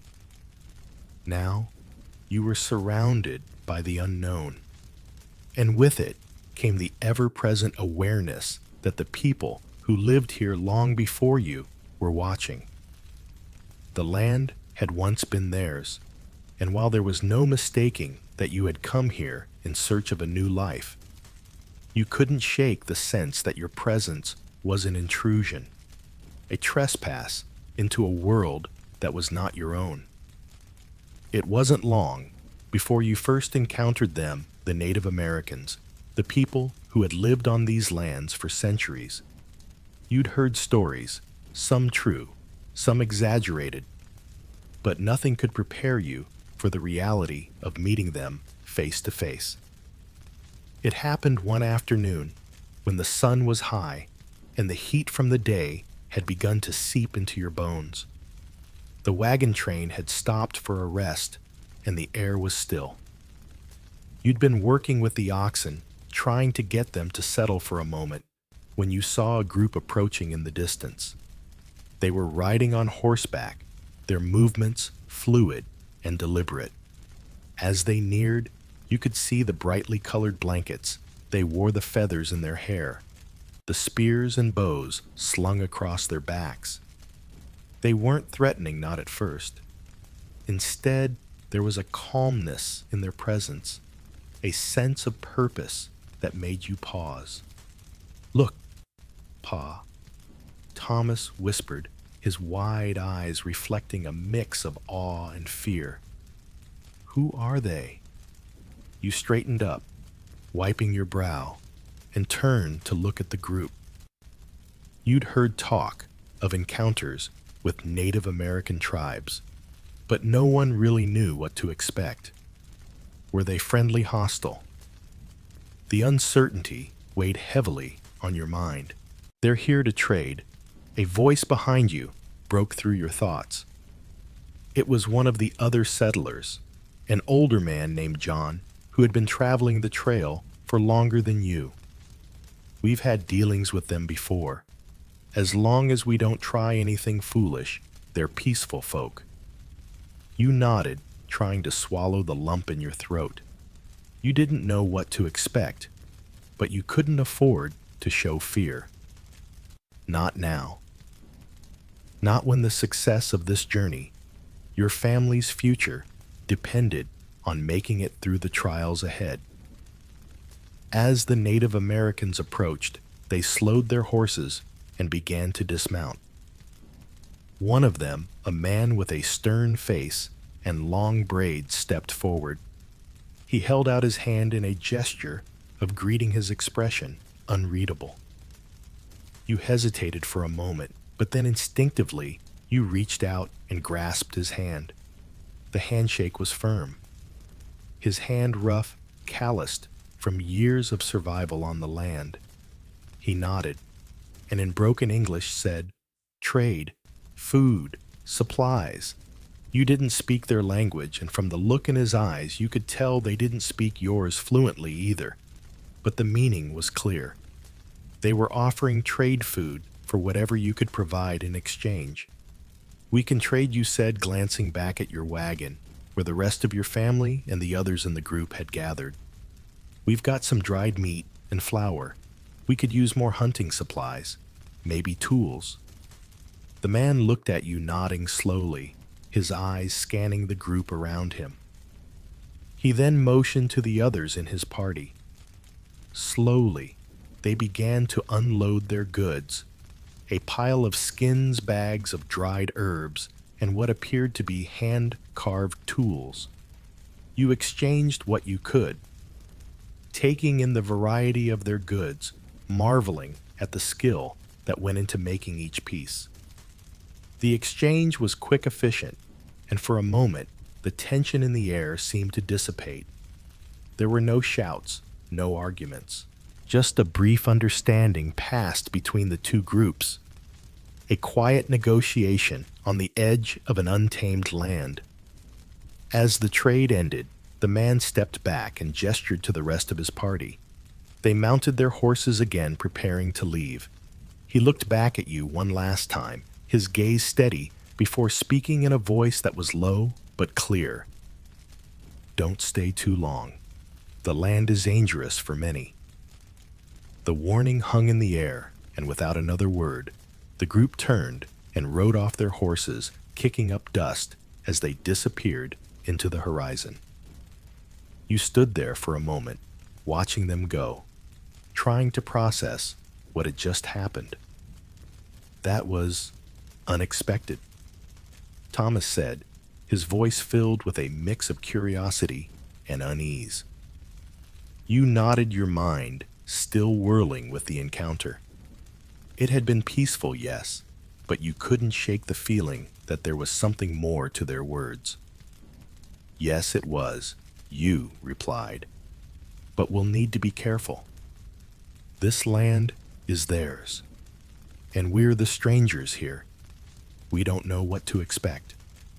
Mary, who had been watching the exchange from a distance, walked over her face, thoughtful. They seem to be kind, she said softly. But you're right. We don't know their ways.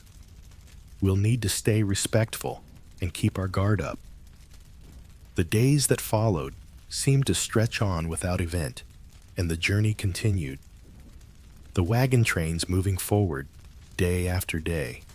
But every time you crossed paths with the land that was so foreign to you, you couldn't shake the unease that lingered in your mind.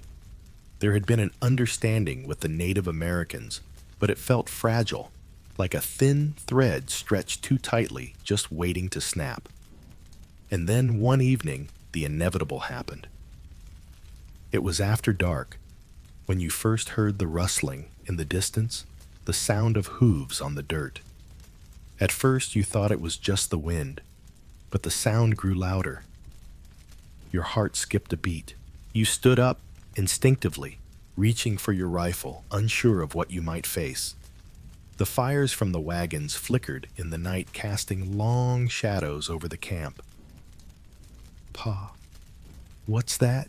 Thomas asked, his voice anxious, his hand clutching your sleeve. "I don't know." You answered, your voice tight with uncertainty. You stepped closer to the wagon, readying yourself for whatever came next. The rustling grew louder, and then suddenly, out of the darkness, a group of riders appeared. They were fast, riding swiftly, their faces hidden in the shadows. The sight was enough to make your heart race. You knew what this could mean. This could be a peaceful visit or something far more dangerous, and you weren't sure which one it would be. They stopped just outside the circle of wagons, the sound of hooves quieting as they dismounted. This time, you didn't hear the same calm, measured voices. There was tension in the air, a dangerous edge to their movements. "Who are you?" a voice called out, rough, demanding. You could barely see the man who spoke, but his tone left no room for doubt. "We're travelers," you called back, your hand gripping the rifle tightly. "We mean no harm." A pause. The silence between you stretched for what felt like forever. "We've been watching you," the voice said now, sharper, more threatening. "You come into our land, take what you want, and leave destruction behind." A shiver ran down your spine. It wasn't the same peaceful encounter as before. There was something different about these men, something harder. You tried to steady yourself, trying not to show fear. "We only wish to pass through you," said your voice steady, though your heart was hammering in your chest. "We don't want trouble."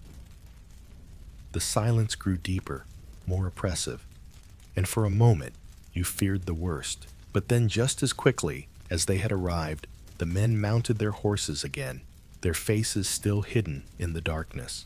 "You're warned," one of them said, his voice cold. "Leave before the sun rises, or you will answer to the land."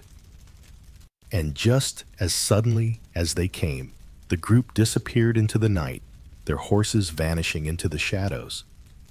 You stood frozen for a moment, the weight of the encounter settling in. It hadn't been a simple exchange this time. It hadn't been peaceful. And as the fire flickered in the night, you realized that the fragile relationship between settlers and Native Americans was teetering on the edge of something far more dangerous. The days are beginning to blur, the rhythm of the trail becoming one long, unyielding march toward an uncertain future. You feel the weight of it all, each mile, each step, each decision. The land is relentless, its demands ceaseless. The physical strain has worn you down.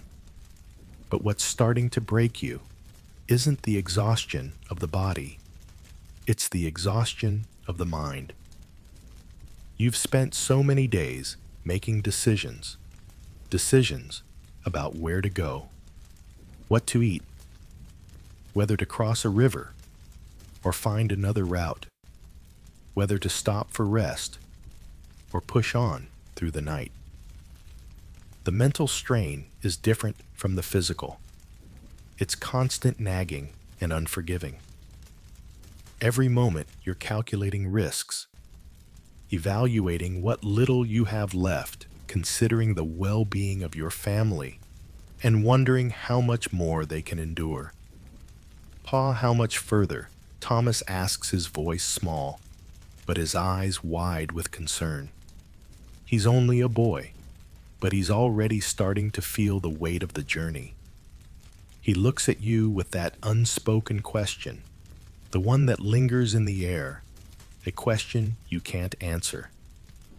You want to reassure him, to tell him that it won't be long now, that the end of the journey is in sight. But the truth is, you don't know. You don't know when it will end. You don't know how much further you can push, how much longer you can keep going. Every day feels like another struggle, and the more you push forward, the harder it becomes to keep your mind clear. You're tired, so tired, and the weight of the responsibility is beginning to wear you thin. We're getting closer, son, you say, but the words sound hollow even to you. We'll make it. But will you? You ask yourself that question more and more as the days drag on. Will you really make it? Or is the toll all of this journey too much for you to bear? The nights are the hardest. When the sun sets, there's nothing left to do but lie awake in the dark, your body sore and your mind racing. You try to sleep, but it never comes easily.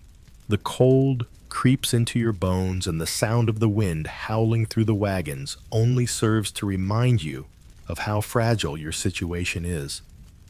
The family huddles together, trying to stay warm, but sleep is elusive, and the silence is deafening. You're still awake.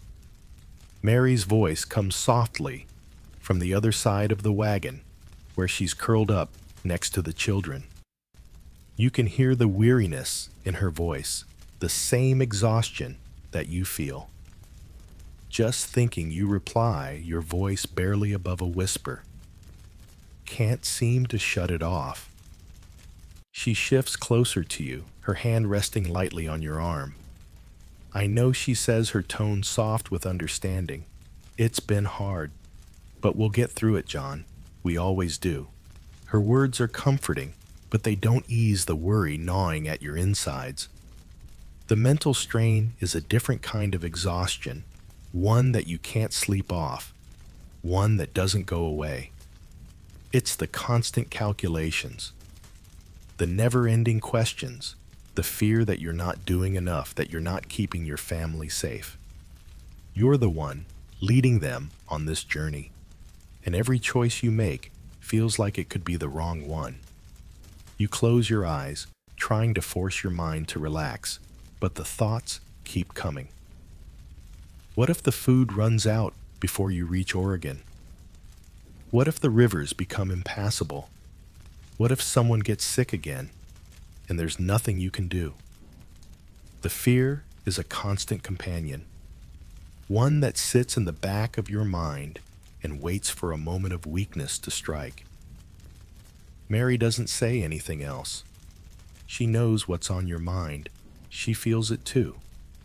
You can hear the soft sound of her breathing as she settles into sleep. But it's a long time before you can find any rest of your own. Every creak of the wagon, every whisper of the wind reminds you that you're not alone in this struggle. You're responsible for every decision, for every step your family takes. And when you close your eyes, you can't escape it. It's there in your mind, keeping you awake. The days that follow are no better. The constant anxiety of making the wrong decision, of pushing too hard, of straining your family weighs on you with every step. The mental exhaustion begins to bleed into the physical. You feel it in your back, in your legs, in the way your body aches from the hours of walking, the constant tension in your muscles. But it's the mental fatigue that lingers the longest, the one that you can't shake, the one that feels like a heavy fog hanging over everything you do. You find yourself snapping at Mary more often than you'd like your patience wearing thin. The strain of the journey, the constant decision-making, the worry over what's to come, all of it builds up, and before you know it, the smallest thing sets you off. "Why did you pack that last bit of flour?" you ask one evening, your voice sharper than you intended. "We could have saved it for later." Mary looks at you, her eyes tired but patient. "It's just a little bit of flour, John. We have to make do with what we have. We can't save everything for the future." You sigh, running a hand through your hair. I know. It's just, we have to be careful. Every choice counts now." She doesn't argue. She never does. But you see the way her shoulders slump, the way her eyes cloud over with weariness. She feels it too. The emotional exhaustion, the strain of trying to keep the family together, of surviving day after day with no end in sight. It's not just the physical work. It's the constant fear, the weight of it all. The days continue to drag on, and you begin to notice the same signs in the others. The settlers around you are quieter now, their faces etched with the same tiredness, the same anxiety.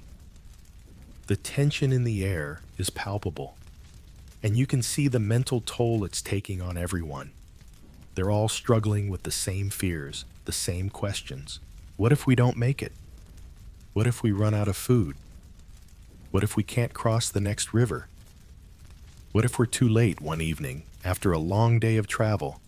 You sit by the fire with Thomas, your son, who's been more withdrawn lately.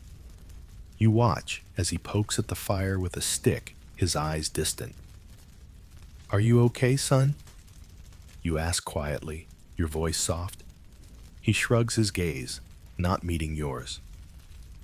"I don't know, Pa. I don't feel so good.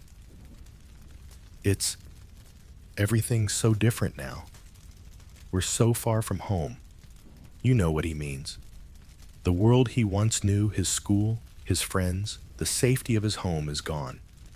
It's been replaced by this endless, uncertain journey. The trail is long, the future uncertain, and it's weighing on him, just like it's weighing on you. "I know it's hard, Thomas," you say, placing a hand on his shoulder. "But we're in this together. We'll get through it, no matter how tough it gets." He looks at you, his eyes tired, but there's a small, faint glimmer of hope in them. "I know, Pa. I just want to be sure we make it." You smile at him, though it's thin and uncertain. "We will. We'll make it, son." But even as you say the words, you're not sure. The mental strain, the constant anxiety is starting to take its toll. You can feel it in the way your thoughts race, the way you second-guess every decision, the way your mind never seems to rest. You realize, as you sit by the fire with your son, that this journey is not just about survival. In the physical sense, it's about the emotional toll of it all, the fear, the exhaustion, the unending strain of trying to keep your family together and keep moving forward no matter what. The fire crackles softly, the night air growing colder, as the silence settles in around the camp. You can feel the weight of it all pressing down on you, but you take a deep breath, steady yourself, and remind yourself that you're not alone. You have your family, you have the others in the wagon train, and together you can keep pushing forward. You close your eyes for a moment, trying to find some peace. But the mental strain is there always present, gnawing at the edges of your thoughts. The road ahead is uncertain, but one thing is clear. You'll keep moving. You'll keep fighting. Because no matter how hard it gets, you can't afford to stop. You can't afford to give up. And so you push forward, one day at a time, one decision at a time, even when the weight of it all feels unbearable, even when the fear, the doubt, and the exhaustion threaten to overwhelm you. You keep going, because that's what you do. That's what survival is. The sun rises over the horizon, painting the sky with faint hues of orange and gold, but you hardly notice. The early morning light shines down on the dusty trail, but to you, it feels like a never-ending stretch of the same monotony day after day, of walking, pushing, pulling, carrying all, while the weight of the journey bears down on you. You've been on the trail for what feels like an eternity, and every step you take is a reminder of how much harder it's becoming. The cold, the exhaustion, the aches in your muscles. They are always with you now, and each new day seems to add to the toll. The wagons creak and groan as they move along the trail, their wheels sinking into the earth, just as you feel your own body sinking, growing heavier with each passing mile. You stand up, wiping the sweat from your brow, though the chill of the morning air is still biting. Your legs ache the constant strain from hours of walking taking its toll. It feels as though your bones have become part of the earth itself, dragging with each step, unwilling to move any faster. Pa, are you all right? It's Thomas's voice, soft and concerned. You turn to look at him and see that his face too is drawn with fatigue.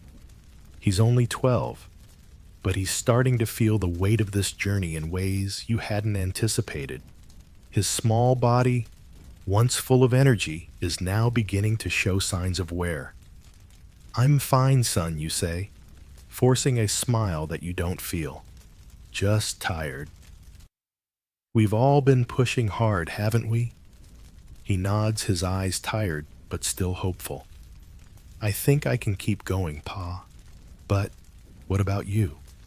You glance down at your own hands, calloused from days of labor, your fingertips rough against the reins.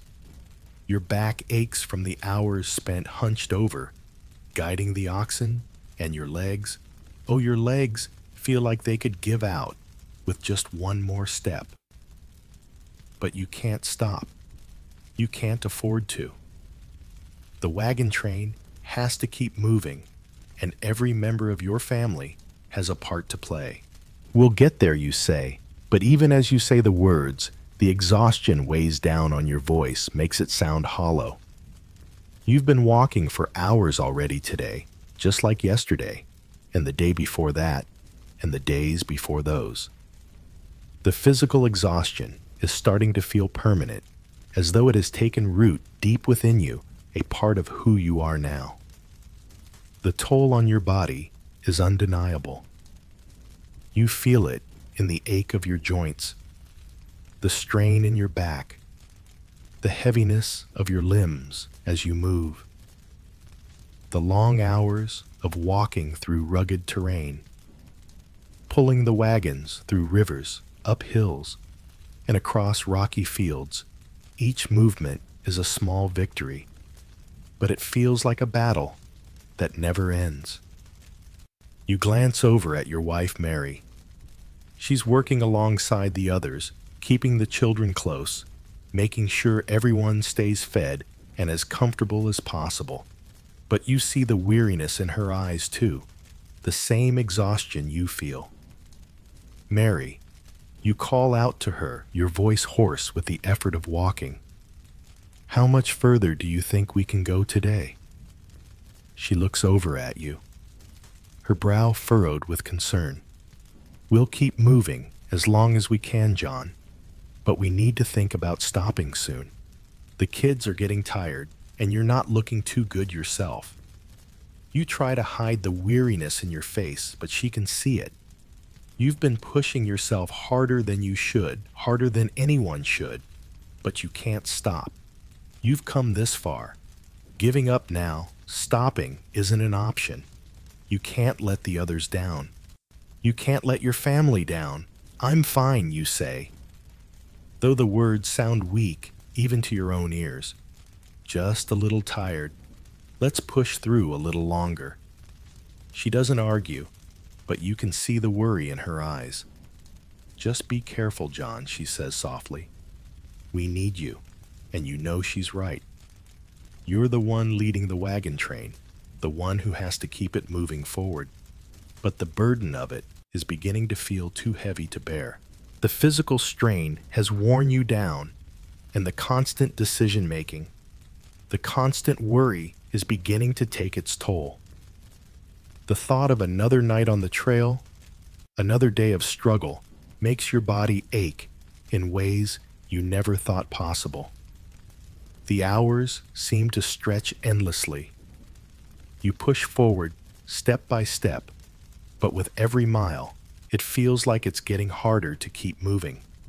Your mind tells you to rest, to sit down for just a moment, but there's no time for that.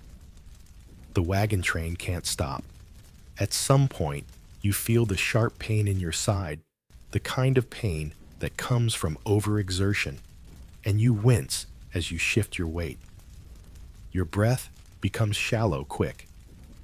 You try to shake it off to tell yourself it's nothing, just another sign of the strain. But it doesn't go away.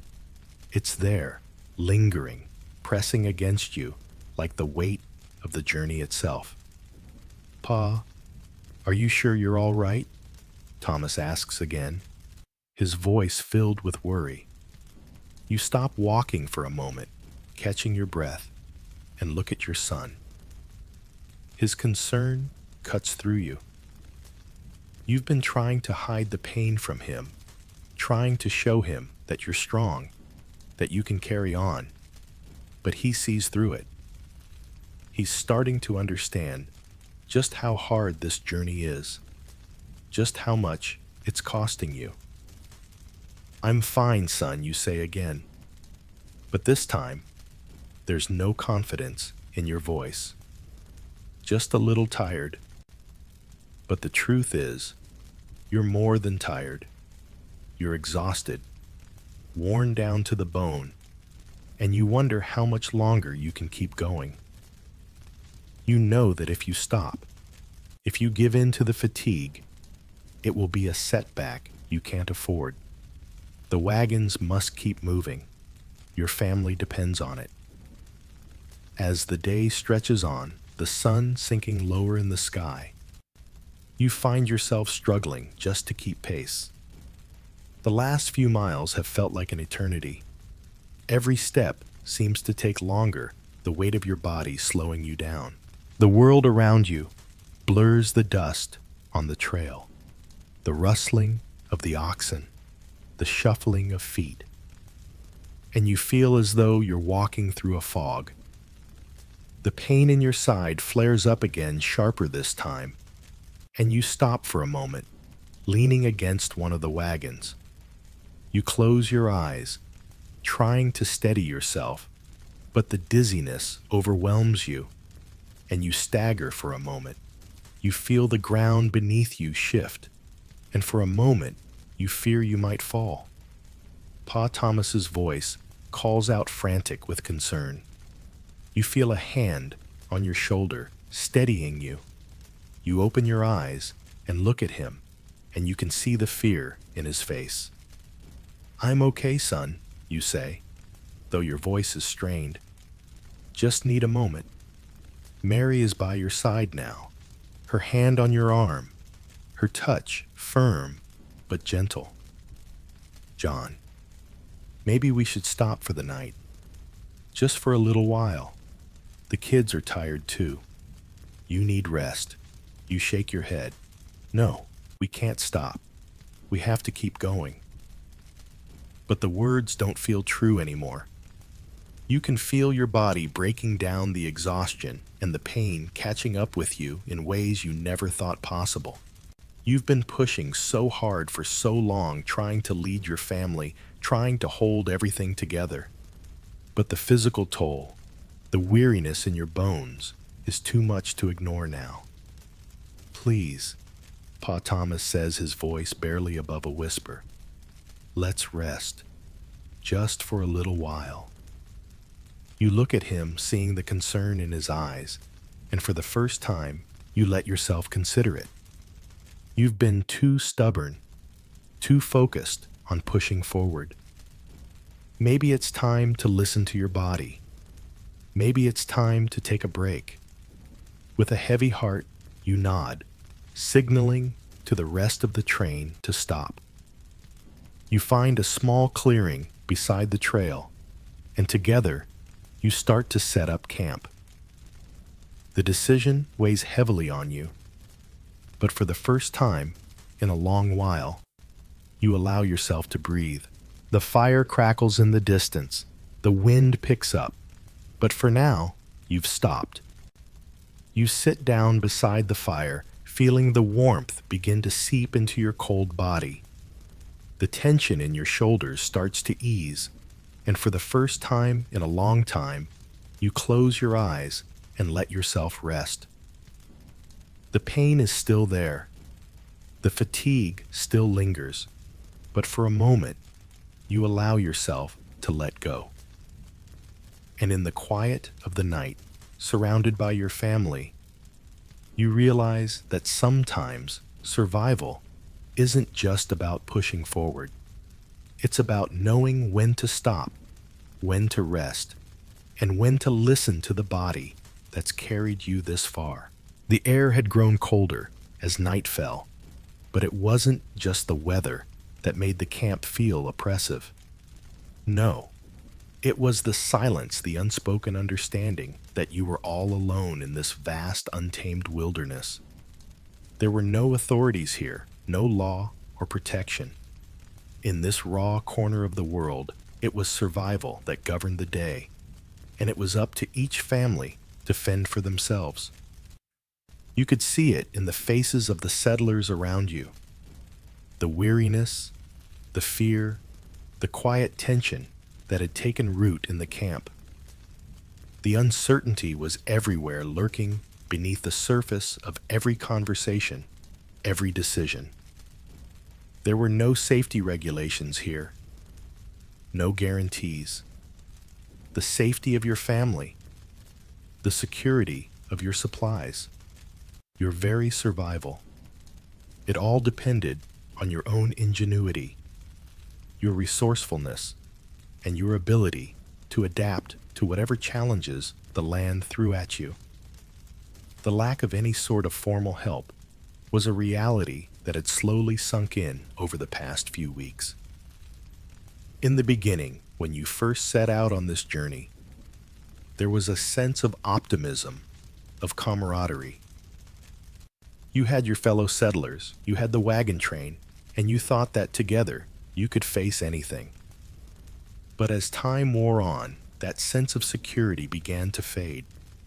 There were no professionals, no medical experts, no lawmen to call upon if something went wrong. If someone was injured or fell ill, it was up to the group to help, and there was only so much you could do with the limited resources at your disposal. You had seen it yourself, how the families would rally together when a wagon broke down, when an ox was hurt, when sickness crept into the camp. The settlers weren't doctors. They weren't carpenters or engineers. They were farmers, blacksmiths, teachers, and shopkeepers. People who had never imagined that they would be thrown into a situation like this. They had no experience with the realities of wilderness survival, and every day brought a new challenge, a new obstacle to overcome. You walked through the camp, now feeling the weight of that responsibility. You were the father, the head of your family, and every decision you made was crucial. But what could you do when the challenges were so overwhelming? You had no medicine, no proper tools. You had to rely on what you had, and what you had wasn't much. The fire flickered weakly in front of you, casting long shadows over the wagons. The families were gathered around their own fires, talking in low voices. You could see the tiredness in their eyes, the resignation. It wasn't just the physical exhaustion of walking, of pulling the wagons across rough terrain. It was the mental strain of knowing that there was no refuge, no one to turn to if something went wrong. You had already experienced that firsthand. Last week, when one of the wagons had broken a wheel, you'd spent an entire day trying to fix it with nothing but a few basic tools, some spare wood, and your own hands. You'd been lucky, after hours of work, you had managed to get it back in working order. But luck only went so far. The truth was, no one had enough tools. No one had the right equipment for the things that needed to be done. And the more you thought about it, the more you realized how unprepared everyone was. What do we do if something else breaks?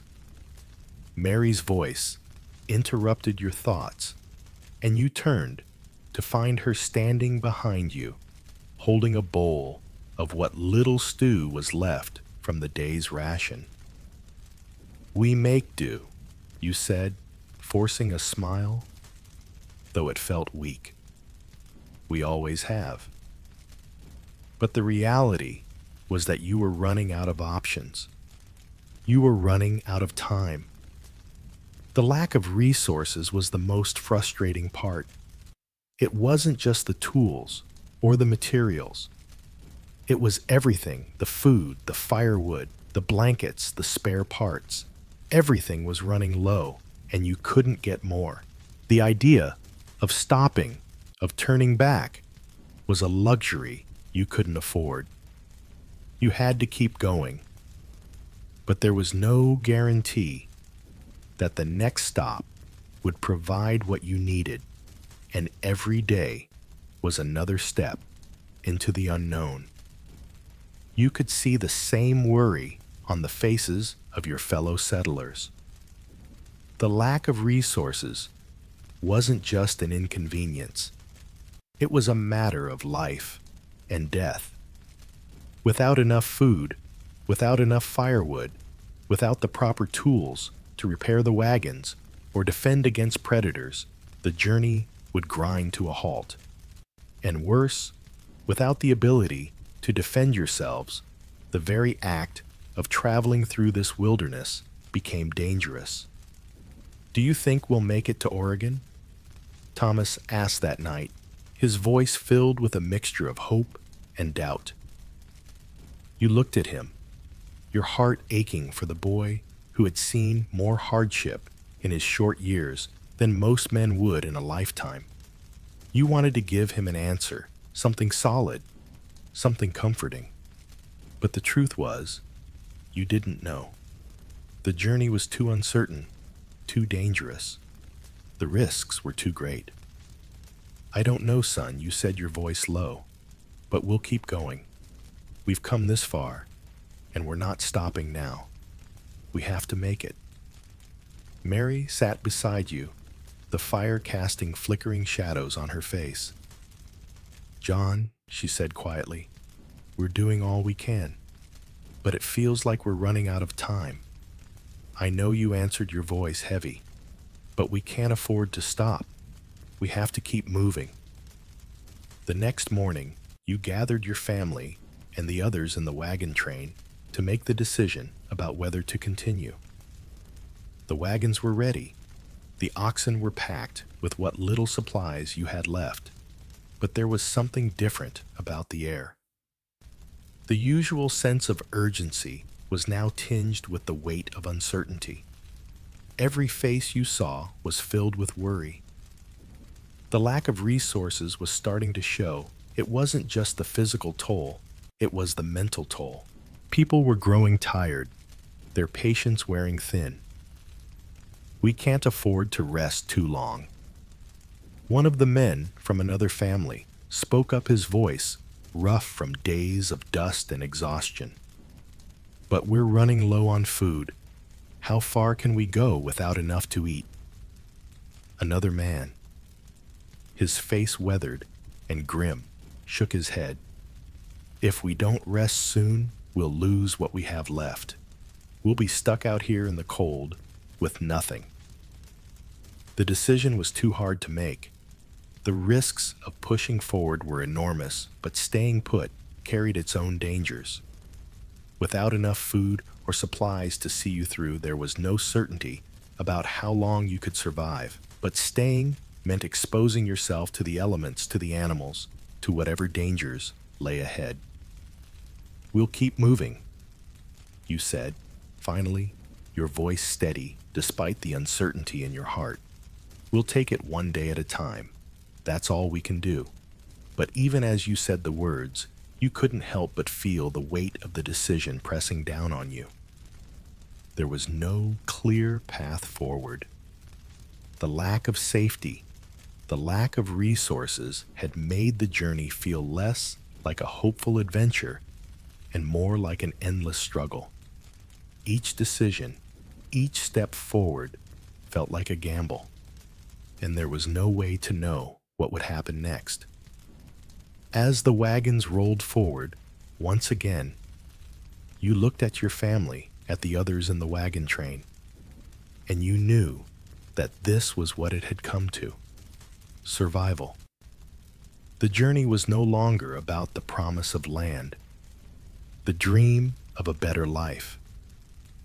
It was about holding on, about making it through another day, another week, another month.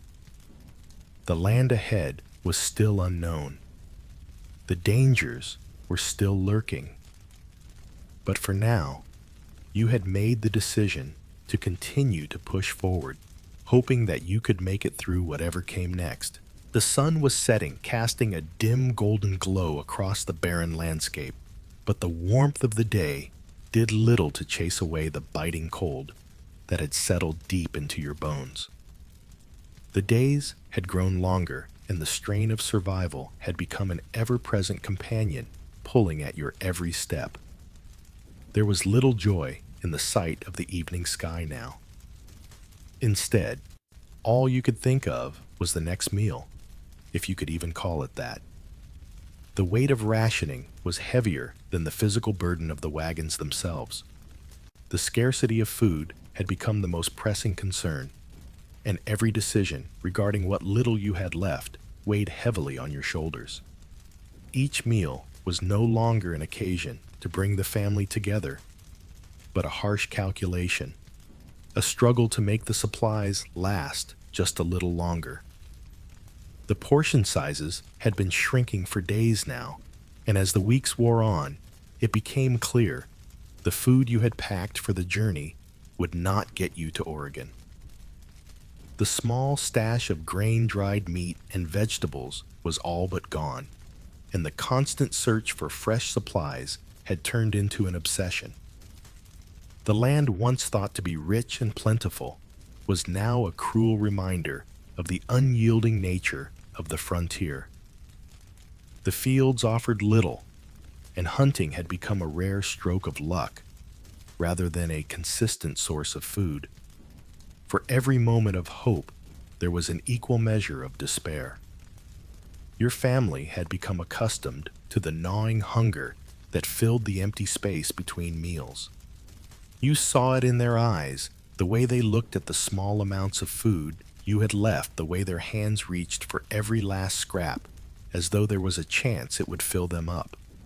But nothing ever did. Nothing could. Pa, how much longer? Thomas's voice cuts through your thoughts. His words are quiet, but there's a certain desperation in them, a question that's been on everyone's mind for days. How much longer can we survive like this? You swallow hard, trying to hold on to whatever strength you have left. We'll make it, you say, though the certainty in your voice is thin. We have to, but you know it's not that simple. Every step of the journey had been a struggle, but this, the lack of food, the constant rationing was wearing down even the strongest among you. You could feel the toll it was taking both physically and mentally. The constant battle for food, for sustenance, was a drain on your body, your mind, and your spirit.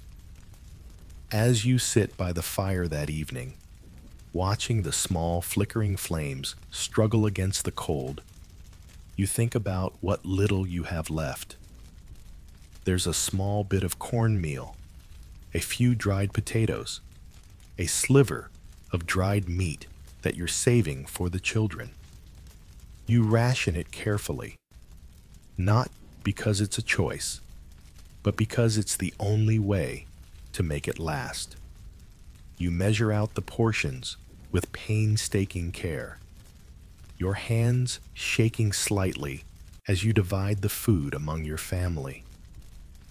Each morsel becomes more precious, each bite more significant. You can feel the hunger gnawing at your insides, but you push it down, focusing instead on the faces of your family, the way they look at you, with hope in their eyes, waiting for you to tell them it will be okay. Is there enough, Pa? Sarah asks softly from across the fire, her small face pale in the firelight. You glance at her, the child who has always been full of energy, but now her cheeks are hollow and her voice trembles with the uncertainty that fills the air. There's enough for now, you say, though you know the lie is as thin as the last slice of bread you've saved.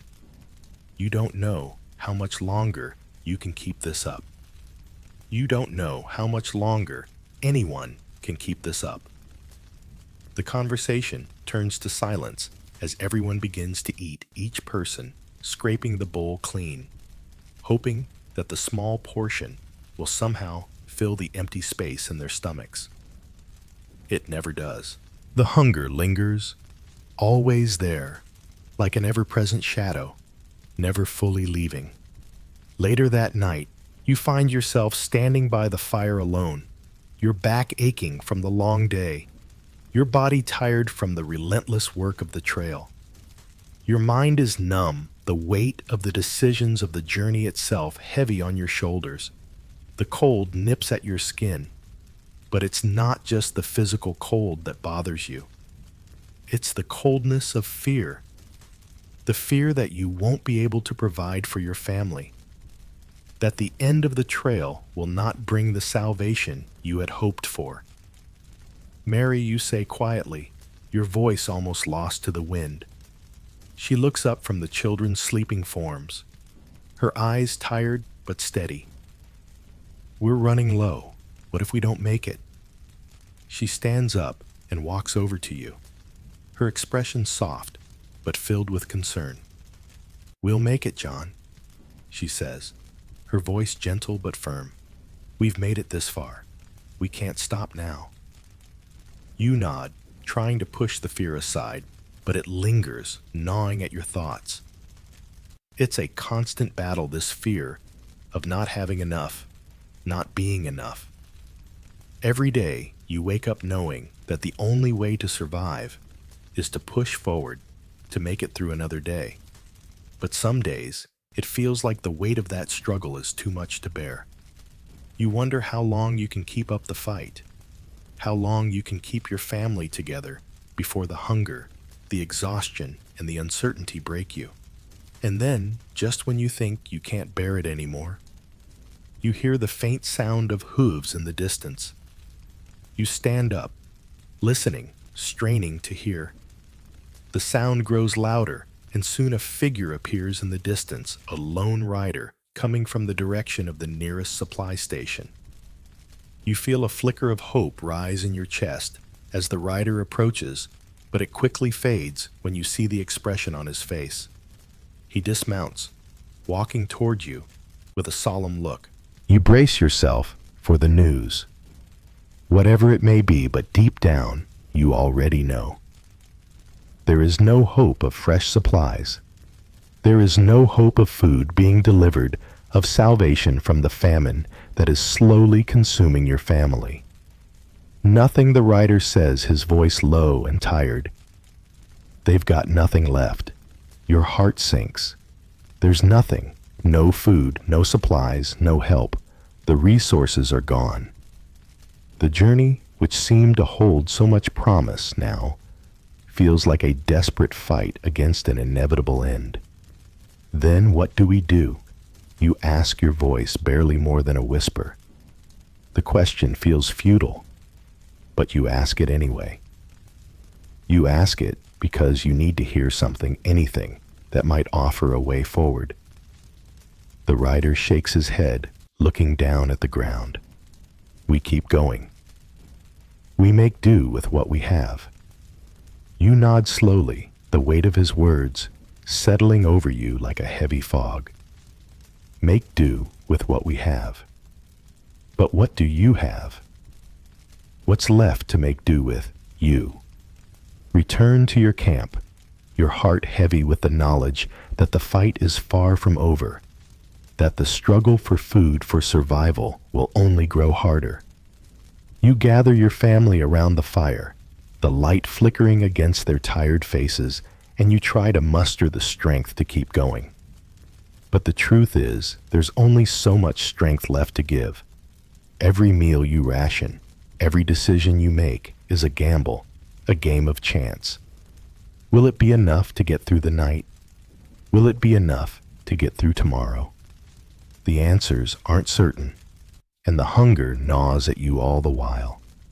The journey continues, the road ahead as uncertain as the future. But for now, you hold on to the one thing you know for sure: you will keep going. You will fight for your family.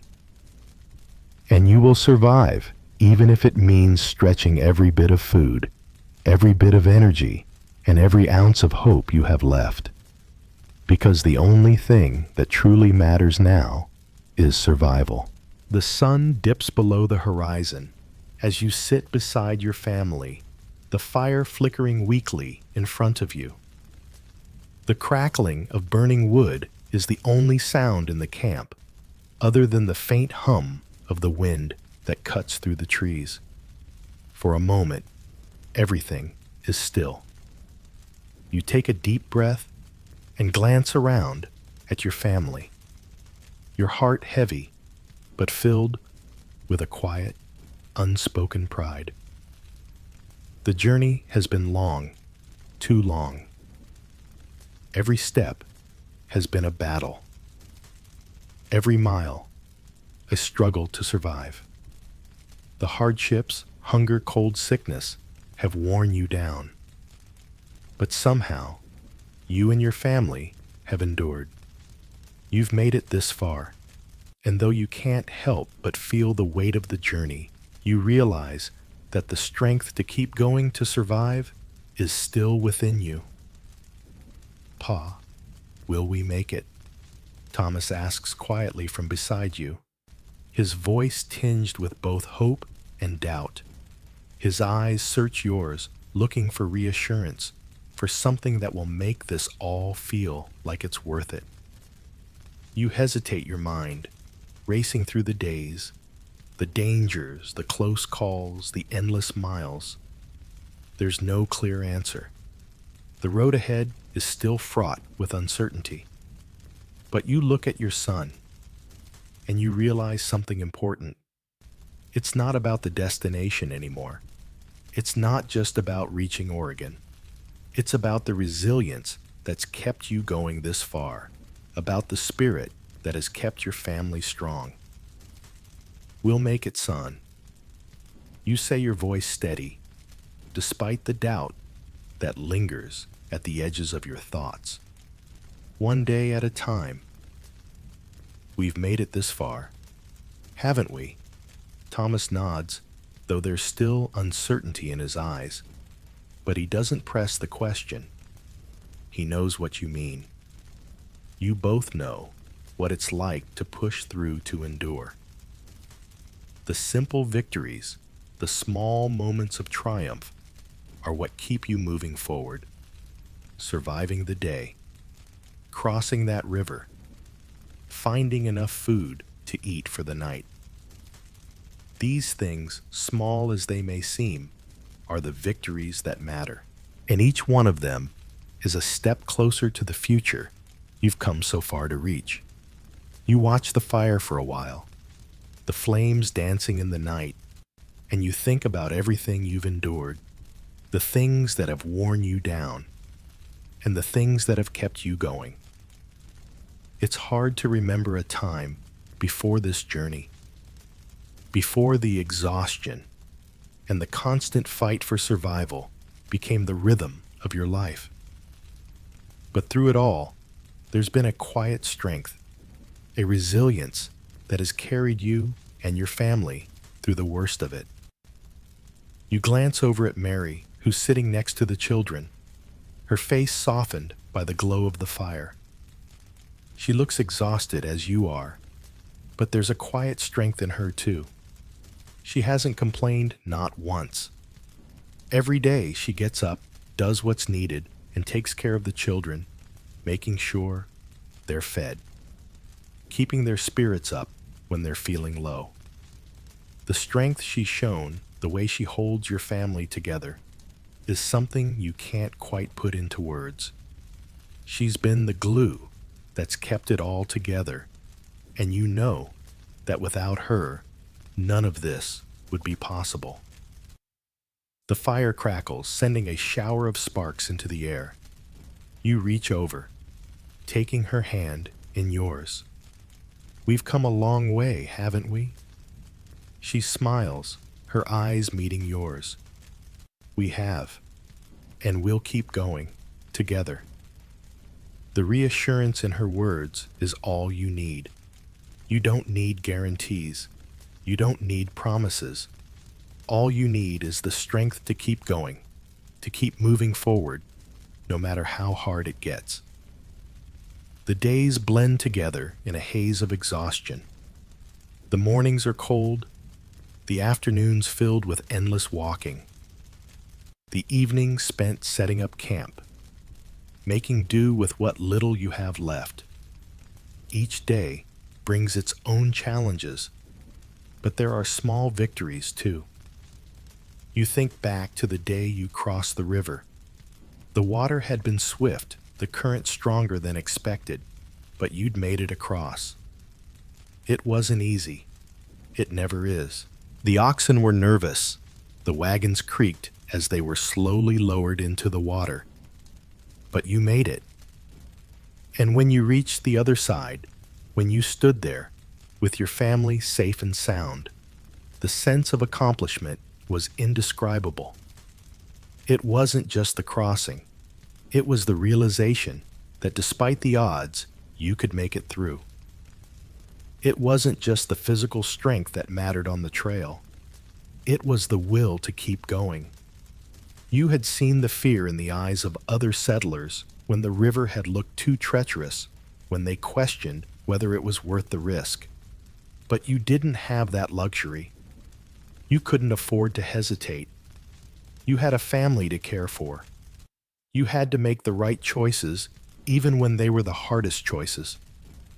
One evening, you're sitting by the fire, with Mary the children, tucked into their blankets, the warmth of the flames fighting off the evening chill. The quiet of the night is almost too much to bear. So much emptiness, so much space between you and everything you've known. But in the silence, there's also a sense of peace. John Mary says, her voice quiet. We've made it this far. No matter what happens, we've made it through. You nod your eyes on the fire. The fatigue in your bones is like nothing you've ever known, but it's the emotional exhaustion, the mental toll of this journey that weighs on you the most. It feels like it's never going to end, doesn't it? You say more to yourself than to her. Like we're always just one step from something else, something harder. She squeezes your hand, her voice steady. We're stronger than we think. We've survived the hardest parts. We've made it through sickness. We've made it through hunger.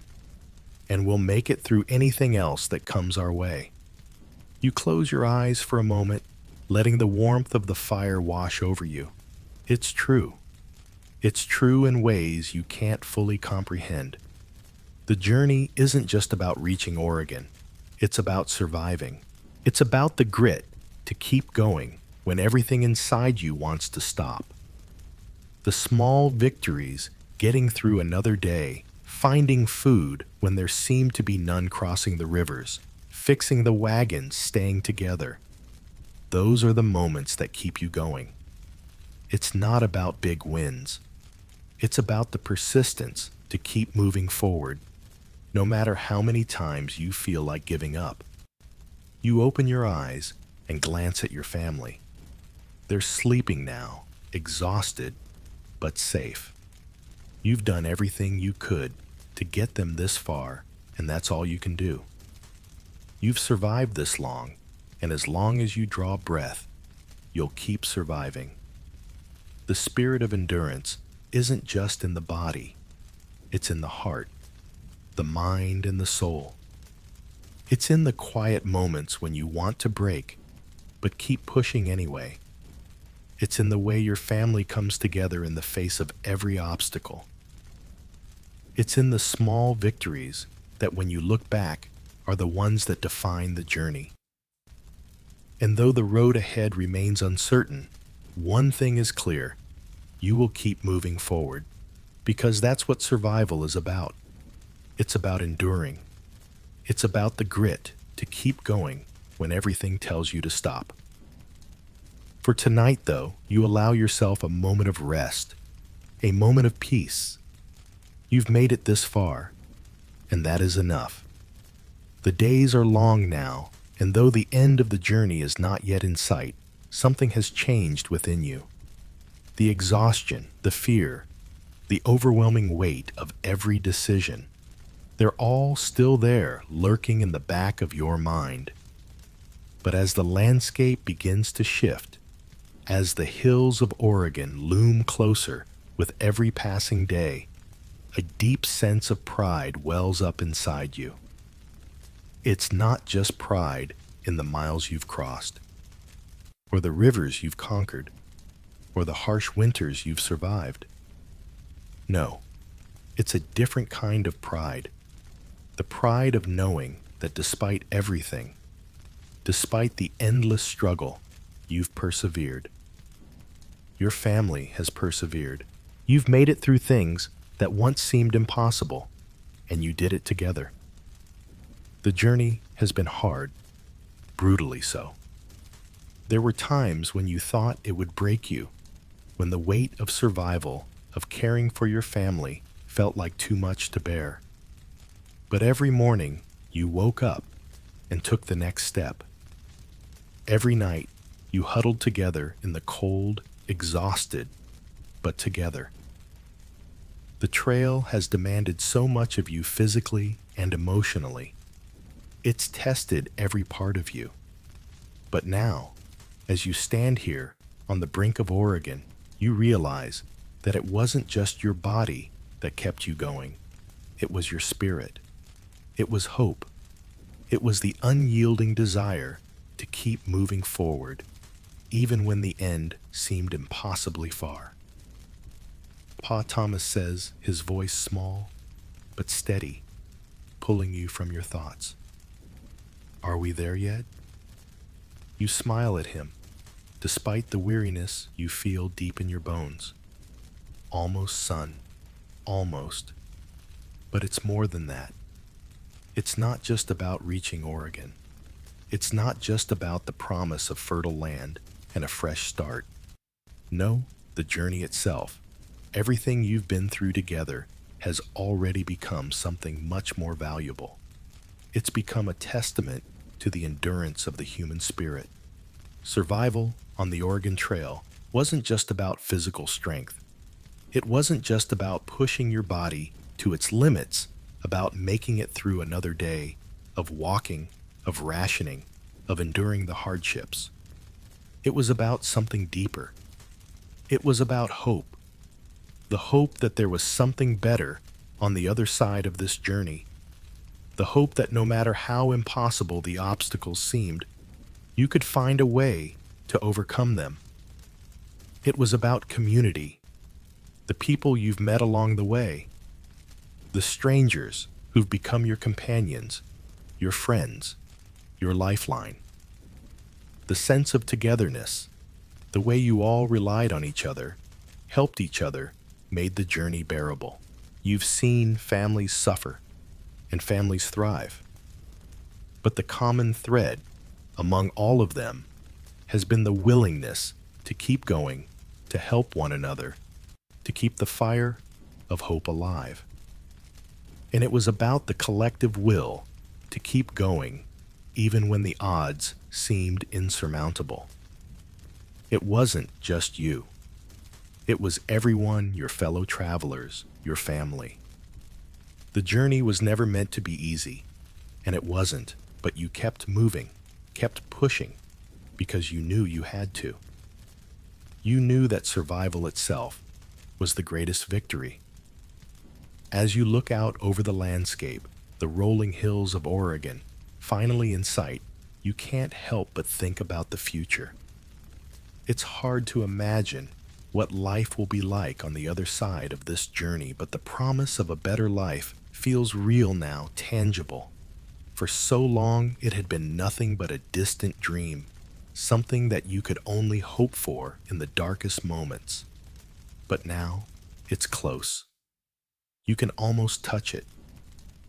"We're almost there, Mary," you say, looking at your wife. She's been with you through it all, the good days, the bad days, the endless days of uncertainty. Her eyes meet yours, and you can see the same sense of relief in her face, the same quiet joy that you feel in your chest. "We made it," she whispers. And in that moment, you realize that survival itself has been the greatest victory. You didn't just make it across the trail. You made it together. You made it as a family with your hope intact, your spirits unbroken, your love for one another, stronger than any obstacle that came before you. The legacy of this journey, of the hardships you've faced, the obstacles you've overcome, will be passed down for generations. Your children will tell the story of how you crossed the Oregon Trail, how you survived and thrived, how you pushed forward even when it seemed impossible. And your grandchildren will carry that story with them, teaching their own children about resilience, about perseverance, about hope. You think about how this journey has shaped your family, how it's shaped you. The difficulties you faced didn't break you. They made you stronger. The physical exhaustion, the mental toll, the grief of losing friends and family along the way. They all left their marks, but they also gave you something invaluable.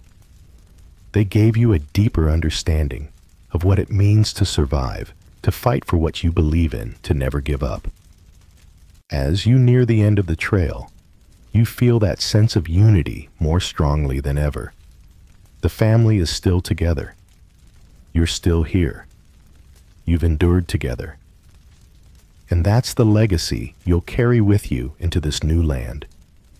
Resilient strength and an unbreakable bond. The future is uncertain, but for the first time in a long while, you feel ready for whatever comes next. The journey to Oregon is almost over, but the journey of your family, of the generations that will follow, has only just begun. The fire in your chest burns brighter now. It's not just about surviving anymore. It's about living, about the future, about the legacy of resilience you've built together, and the hope you'll carry forward. You've made it through this journey, and now the real work begins. Together, always together.